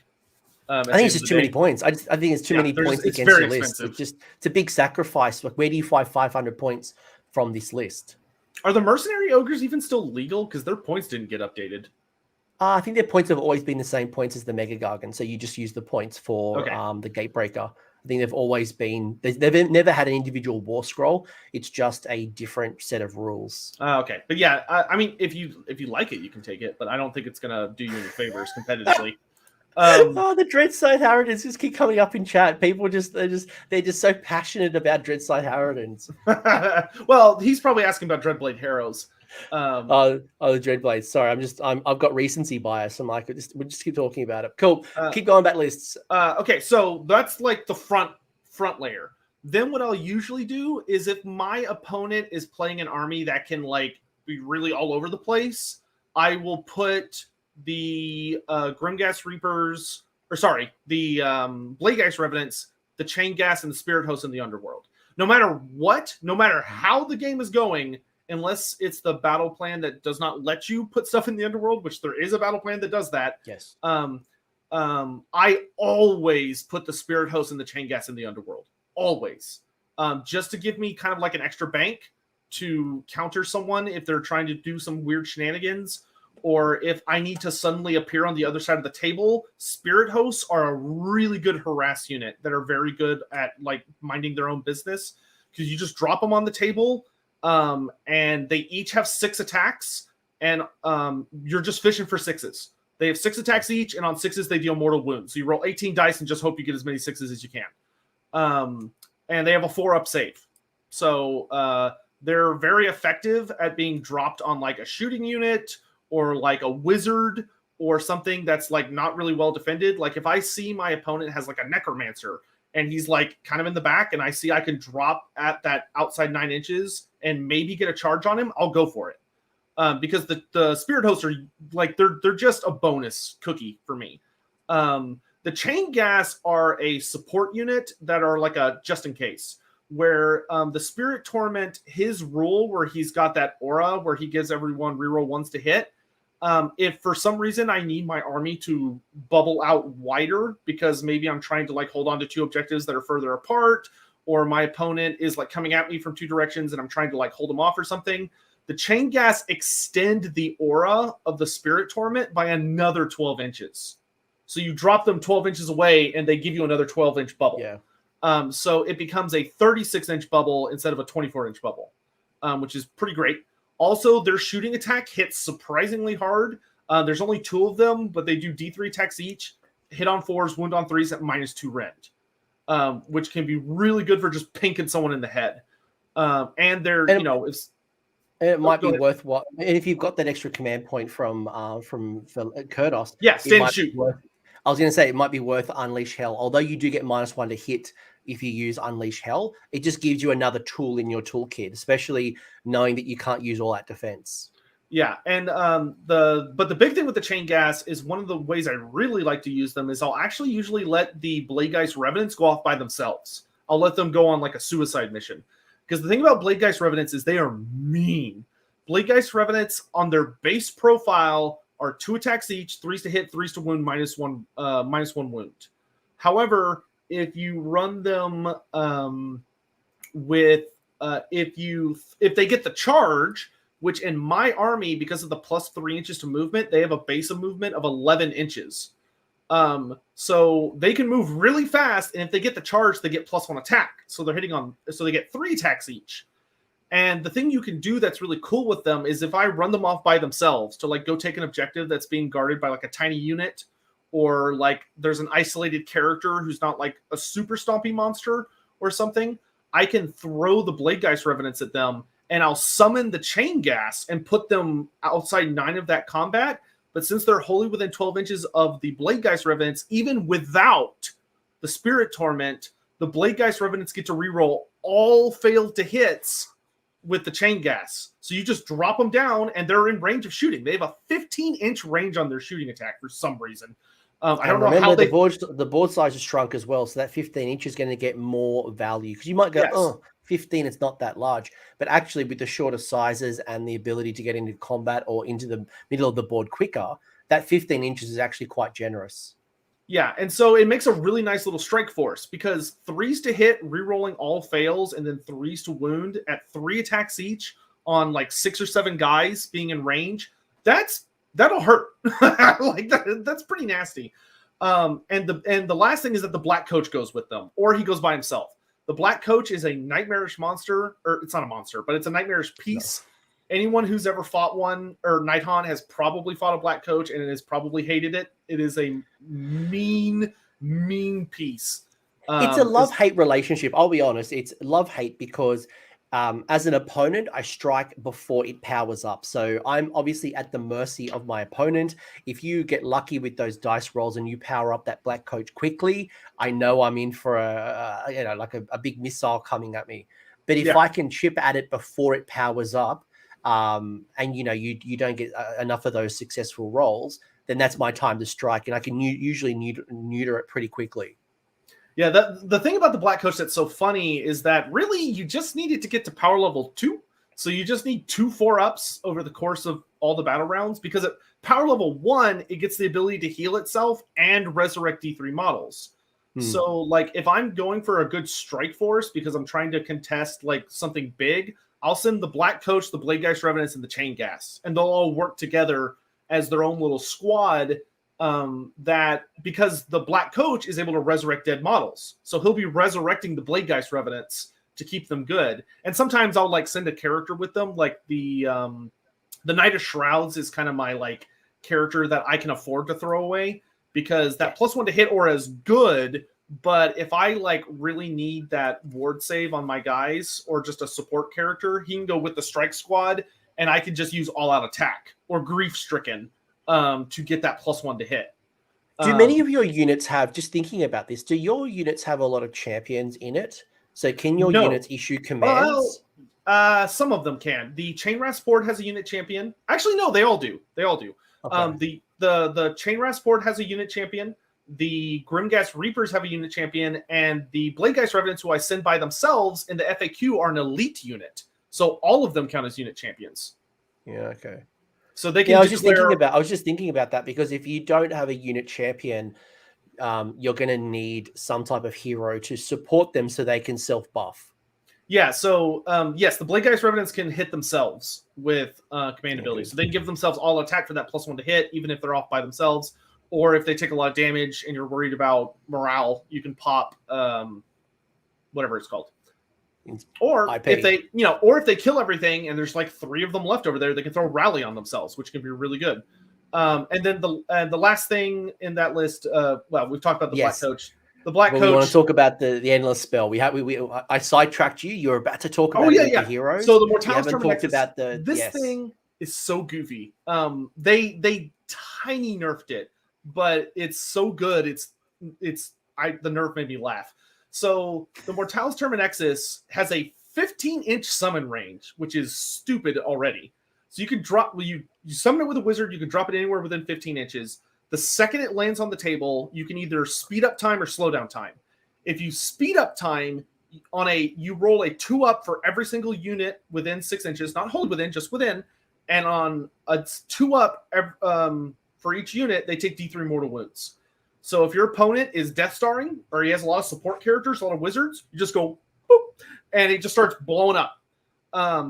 If you reverse time, it heals D3 wounds to everything within 6 inches. So if someone does a lot of damage to my characters, because I run them all together in a little squad, I drop it right in the middle and it heals them all D3 wounds, which usually has them back to full health.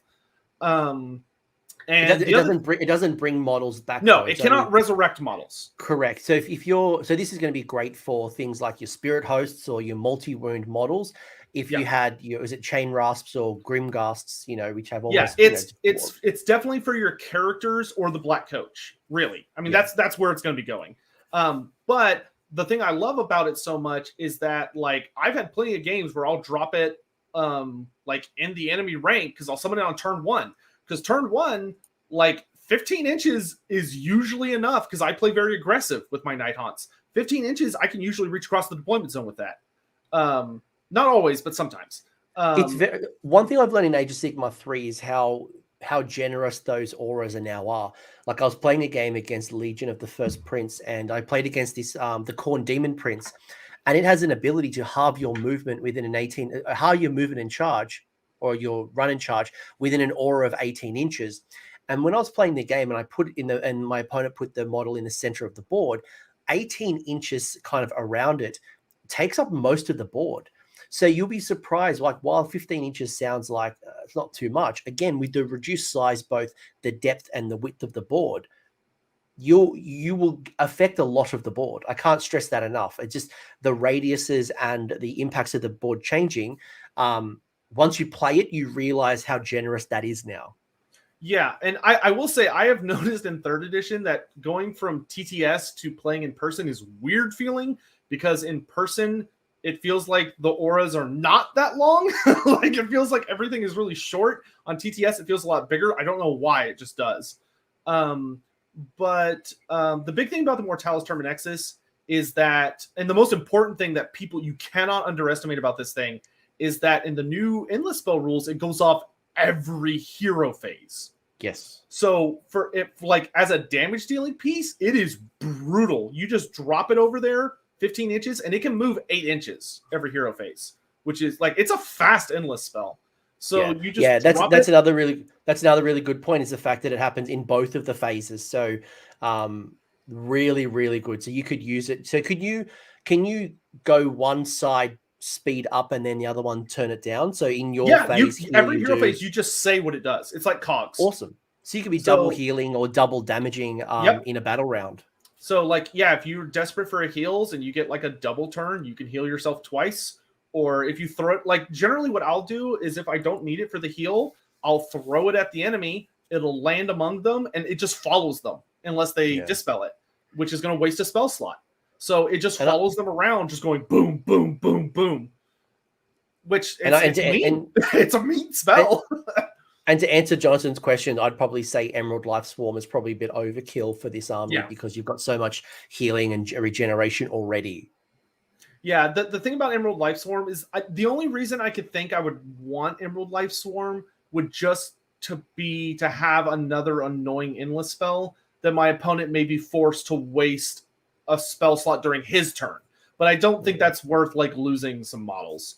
Maybe in the other side, maybe if I was doing the Emerald Host with more of those multi-wound models, if I was running more Spirit Hosts, I was running more Hex Wraiths, maybe there's an argument for it, but I think it's probably a bit overkill.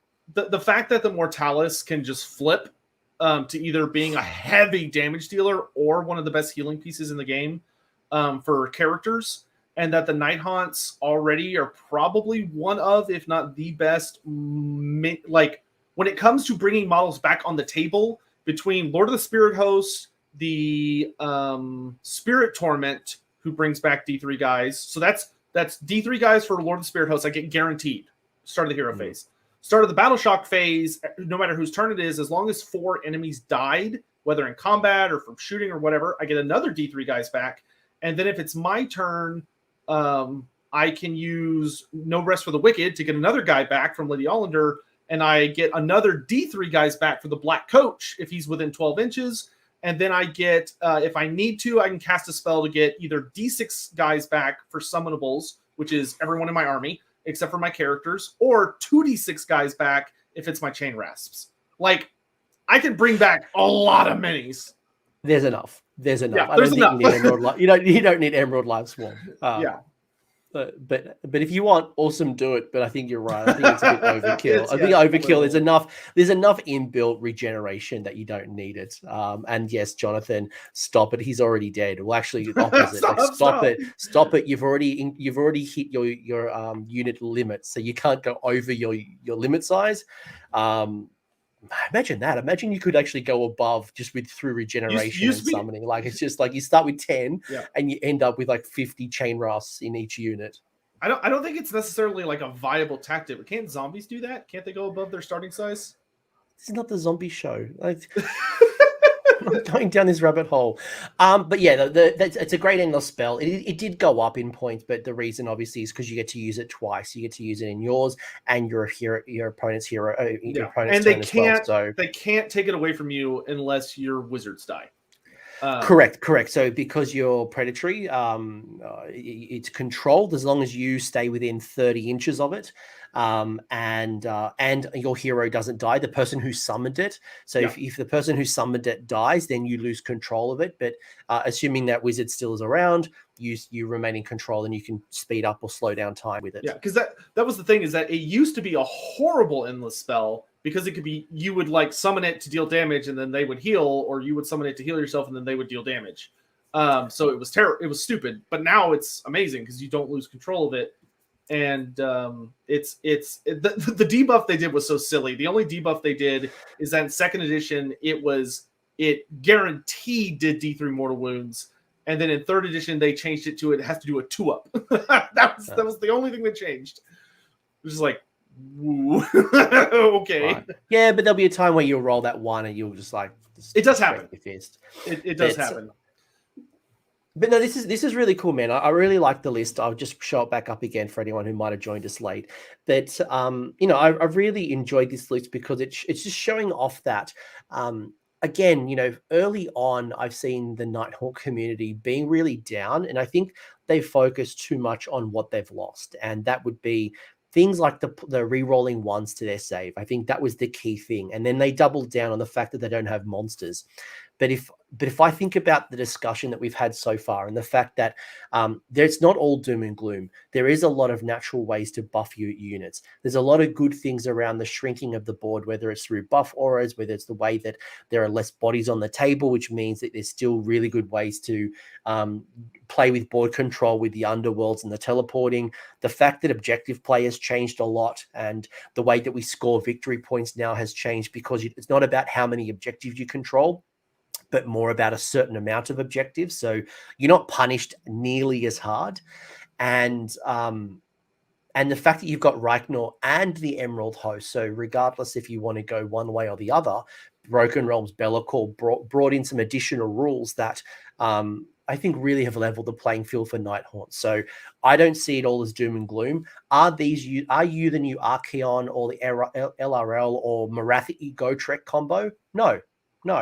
Do you have some really good tools to be competitive and still have a great time at your next tournament? Absolutely. Are you going to be tabled? Well, that's up to you. But I think you are still if you don't play well, you're clearly going to lose all. But you're not taking an understrength force. And you're playing Nighthaunt, man. If you can't roll those 4-ups, you're screwed. You've got the tools. You've got the tools. Don't focus on the stuff that you lost, like the re-rollings or saves. Instead, look at the amount of re-rolls you've got in your army, because most armies lost those re-rolls. Most opponents don't have access to that. So the consistency that you've been talking about for this whole almost 2 hours now, a lot of armies have lost it. Don't forget that. Yeah, and the biggest thing I would say to Nighthaunt players to really think about is that another thing that is so big that people are kind of sleeping on is that people can't. It's very difficult for people to spam immune to battle shock. Yes. And Nighthaunt is brutal at dealing a lot of damage. And if you have Allender on the table, Allender just existing on the table, if she's within 12 inches of an enemy unit, which if you're Death Starring like I do, she's going to be within 12 inches. Whenever they lose a model, she's just like, you lose another one. Like, just like I fought an Iron Jaws player, totally wrecked him because of that. Like, you know, he has all these heavy wound models, and he'd be like, oh, okay, I lose like 2 guys. You lost 3 guys. And when that's Gore Gruntas, that hurts. I was going to say, is it, we talked about this as well, like because people aren't taking as much chaff and they are putting more wounds into multi-wound models, they really hurt those ogres, those stormcast. There's a lot of wounds in those models. And to what Jonathan's already said, and we called this out early, Sons of Behemat are going to be probably one of the more stronger armies in the game right now. There's just so many rewards as a Gargan player, whether it's through battle tactics, whether it's through the board size and just how Suns play on the table. And I know this is not the Sun show, but Nighthaunt is actually a really good counter. And most of my losses as a Suns player were up against Nighthaunt because I wasn't able to do all the damage and the things that I wanted to do because 1, you could charge me and stop me from doing all the charge stuff. But 2, all my damage is held by Rend. And if you just do that 4 up, like you've stopped half the damage, the 6s, the 4s, the big damage. Yeah, and 2 things I want to add for Nighthaunt players out there is that 1, if you're taking Pendant of the Felshard, you need to remember that will make you one of the fastest armies in the game. As far as like you could literally take anything in the Nighthaunt army and your minimum movement is 9. I mean, that's a lot, and positioning is so important. And the other thing is that do not sleep on the underworld, because I have found the way I use the underworld really, instead of like trying to go crazy with summons, is I use it as a defensive tactic. If I'm going up against a person like Caradron or something, and I'm like seeing like Lord Croak, and he's got like double Bastillodons or some nonsense, I see a lot of shooting across the table. I will put nearly all of my characters in the underworld at the start of the game. Like Lady Allender, underworld. But like certain characters will be out, like Valentian will be out because I can afford to lose him, and he's just there to eat command points. But like Allender, a lot of those characters will hide in the underworld. Because the thing is, they don't need to be in combat. They're just there to provide buff auras. So as soon as I know that, okay, this is the turn I'm going to fight, my hero phase, I drop all those characters outside of 9, and then the rest of the army just floods past them. That has worked very well for me to prevent mortal wounds from just slapping me in the face before I get across the table. Which is why having cheap heroes like the Cairn Wraith, the Tomb Banshee, the Spirit Torment, just a couple of cheap heroes that can just go up and just be that deathless boost. And then, as you said, keep some of those. You're worried about Techless. You're worried about machine gun Nagash with these arcane bolts, or probably not in that scenario. But you know what I mean. Like if you're worried about your heroes being sniped really early, you got your underworlds, but make sure you got a couple of heroes, cheap heroes you can afford to lose that move the force up and keep them synergized and supported as you kind of move up the table. But and the big thing I found is having, at least for Nighthaunts, is we have it's kind of a good and a bad thing. We have a lot of characters that can do one thing, like, they do maybe a couple things, but they have like one big thing where it's like, okay, the Guardian of Souls is that +1 to wound guy. Night of Shrouds is that +1 to hit guy. The Spirit Torment is the reroll to hit guy. Like, so the bad thing is you have to take a lot of characters. The good news is they're all really cheap, and it means that the opponent does not have an easy decision. Because if someone's fighting me, they're looking at that going, okay, I can try and kill the Chain Wraths, but if he has any Chain Wraths left, then he can resurrect like just a stupid amount, as long as they're not too low, because of the new resurrection rule where you can only resurrect so many minis next to other minis. Or it's like, okay, do I want to get rid of the rerolls to hit? Well, then I need to kill the Spirit Torment. Or do I want to get rid of all the mortal wounds? Well, then I need to get rid of Lady Allender. And trying to make your opponent as flustered and confused as possible, as far as distraction carnifexes, as the saying goes, is invaluable. Like, especially against not as seasoned opponents. As a regular Nighthaunt opponent, it grinds my gears because I feel like I'm wasting my attacks attacking at essentially a hero that has like 5 to 7 wounds, right? I put all of, because I know, you ignore half of them because of your saves are ignoring rend, and you got a deathless save as well. There's all these things that happen, right? So a seasoned veteran against death knows that you can't just do a couple of chip wounds here, a chip wounds here, chip wounds here. You've got to concentrate everything at the unit, whether it's a hero or a troop. But if I have to waste like 1,000 points of focus, just try to take down a 5-wound hero, it grinds my gears because I'm like, if it wasn't Nighthaunt, I could be killing 2 units. But right now I'm just trying to kill a 5-wound hero or a 6-wound hero. But knowing those 5 or 6-wound heroes are critical to the collapse of your force. So you're right. It does make me feel like I'm confused. Like, do I take down the Black Coach? Do I take down the Spirit Torment? If you kill the Spirit Torment, you're like, okay. But if I don't, then I just enable your force to kick my ass. So it's as you said, it's a fun challenge and a bit of mind games there as well. But yeah, as opposed to like if someone's running Archaon, if someone's running Archaon, that if you kill Archaon, you won the game. 9 times out of 10. Yeah, so most people build their their strategy around Morathi Gotrek. You kill those 2, or you kill one of those 2, and you there's nothing left. So, like, as a quick story, if I may, so the tournament I played at, so it was the first tournament I've done in third ed. It was a lot of fun, but I got first because I went undefeated. And my last game was against the player who had been undefeated in the prior day. So he had already fought through a bunch of really good players that were running Archaon, Kairos, and Gotrek Morathi and all this bullshit. And he was just running a really nasty ogre list. And I spanked the crap out of him because he got way too ballsy. So he throws his Stonehorn forward thinking, I'm going to smash through his Chain Rasp and kill Valentian. He runs forward and gets in a fight with me. My Chain Rasp takes some damage, but they survive. And then my turn comes around. His wizards are out of range because he got cheeky. So I'm like, Soul Cage, Grief Stricken, Shade Mist.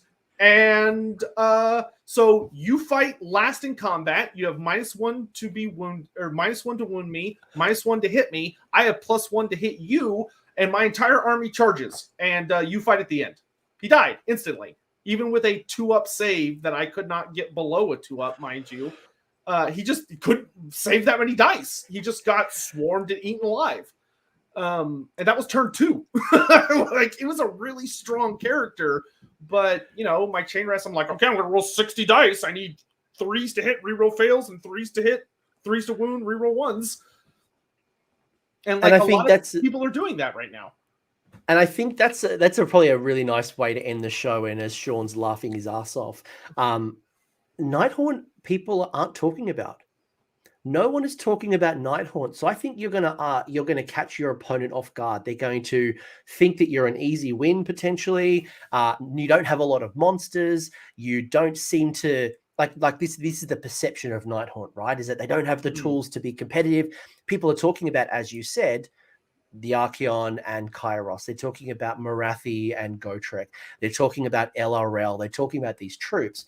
And I think you'll catch people off guard. And I think that's a perfect way to kind of close out the show, because I'm also now should be at work. And well, the 1 hour stream has turned out to be a 2-hour stream. But I've really enjoyed our discussion. And I think as a Nighthaunt player, if I was a Nighthaunt player, I would feel positive about my force and hopefully have walked away with a few new ideas and maybe considerations. And whether you take a Sotech's list or not, you take a bit of it and then kind of build around it. Maybe you like a particular model more than others, but like take it as your foundation. And then as the game evolves, the meta evolves, we start seeing particular battle plans being used at tournaments more than others. At the moment, we don't know what that meta looks like. So this list might evolve over time, but it's been a great way to kind of show off the tools. But yeah, before we close off and I go... Oh, go ahead. Sorry. No, please. I was going to say, there's no reason to despair. I don't care what army you play. Like, 3rd edition just started. There's literally no reason to despair because we don't know the game yet. Nobody knows what's going on yet. It's still a brave new world out there. Try new stuff. Play with your toys, see how you go, try the Black Coach, try big blocks of 30, try lots of different 10-man units, try it out, see how you go, see what comes up. I think right now, probably the other call out is just Hunters of the Heartlands is just an absolute battalion you want to be building to your list. If I could run double, and we don't know, there's no FAQ just yet, but if I could run double Hunters of the Heartland, I would. Yeah, same here. Just it's an absolute gold mine. But everyone's appreciated the video. Who knows when the new battle tome comes out? It's probably another good call out is that you are probably the third oldest battle tome now. So who knows what's coming? There's obviously Nurgle and Deepkin is older than you, but other than that, who knows what's coming down the pipeline. Thank God for Be'lakor. And if you don't know what we're talking about, I've probably got the back book behind me, but go find the rules for Broken Realms Be'lakor, because there are two great sub factions. Yeah, that's a limited edition one. There's a non-limited edition one. There are two really good sets of rules in there for sub allegiances. So you got your Nighthaunt rules plus an extra layer of rules. So I would highly recommend checking that out. But who knows when I don't know Archmage, and if I did, I couldn't tell you. I don't know. I honestly don't know, but you can only assume that they will be updated within the next 12 months. It would make sense. But Sotech, take us home. Anything you want to, any shout outs? People should be checking his channel, by the way. Go onto YouTube, on Twitch. You do a lot of cool things. You play a lot of video games. You do lore videos. You've been doing a lot of covering of the old world as well, something that I'm really passionate about. I love this emerging old world game that I will absolutely be collecting, probably playing. But anything that you want to say, bring us home. Just real quick. If you want to check me out on live streams, especially for a new podcast I just started called Lore Beards, where I hang out with Great Book of Grudges. We have a lot of old fantasy lore between the two of us, and we also know a lot of things. So we have rumor segments where we talk about AOS and fantasy. If you want to maybe know things that supposedly might be going on. Those are on Sundays at noon, and you can find me at www.twitch.tv/Loremaster I'm also on Twitter at twitter.com/lsotech, where I post a lot of things and go on rants about totally not political things. And you can also, I have a Discord community, which you can find through my YouTube, and I cover a lot of Warhammer Fantasy lore and stuff. We do a lot of AOS and tabletop games, which I stream as well. I stream AOS quite often on my Twitch channel. And we're probably going to be trying to set up a tabletop simulator tournament that will have like prizes. So also I do giveaways. So I'm giving away Be'lakor, like the model, here very soon. So anyway, that's it. I'm done. Man, you're putting me to shame. Far out, God, man. I have to step up my game. But I'll put the links. I'll put the links in the show after it renders. But mate, this was an absolute pleasure. Thank you for spending some time with us talking about Nighthaunt. I feel really positive. I've got a few new ideas, and I think for me, Nighthaunt, I'm like, you know what? They're not as bad as what people are saying on the internet. They are wrong. Who would have thought people on the internet would be wrong? Who would have thought? You think someone would do that? Go on the internet and be wrong? I don't think so. Oh, that's a myth. Just all the rage. But Sotech, this has been an absolute pleasure. Go check out his channel. He's a good man, and he knows a lot of things, and definitely worth filling in the gap when you're not listening to my content. So I know you're all. If you're from my community and you haven't subbed to AOS Coach, fix that. All right. It's like bromance, like feel the love. Like, can you feel the love tonight? I'm singing now, so I'm singing. So I'm going to log off and go to work. But thanks, guys. I hope you enjoyed the stream. Thanks for sticking around until the end. I hope you found that video interesting and you walked away with a few new ideas. If you did, I would appreciate it if you hit like on the video, as well as left me a comment. Let me know what your thoughts are in the comment section below. The conversation will continue over on Discord, so link is down below in the episode description if you want to join the Discord and continue the Age of Sigmar conversation. I want to give a massive shout out as well to these absolute bloody legends, these champions who have continued to support me through Patreon or YouTube members. That is going directly into supporting the maintenance and the growth of this channel. So thank you very much, guys. Much appreciated. And until next time, roll more sixes.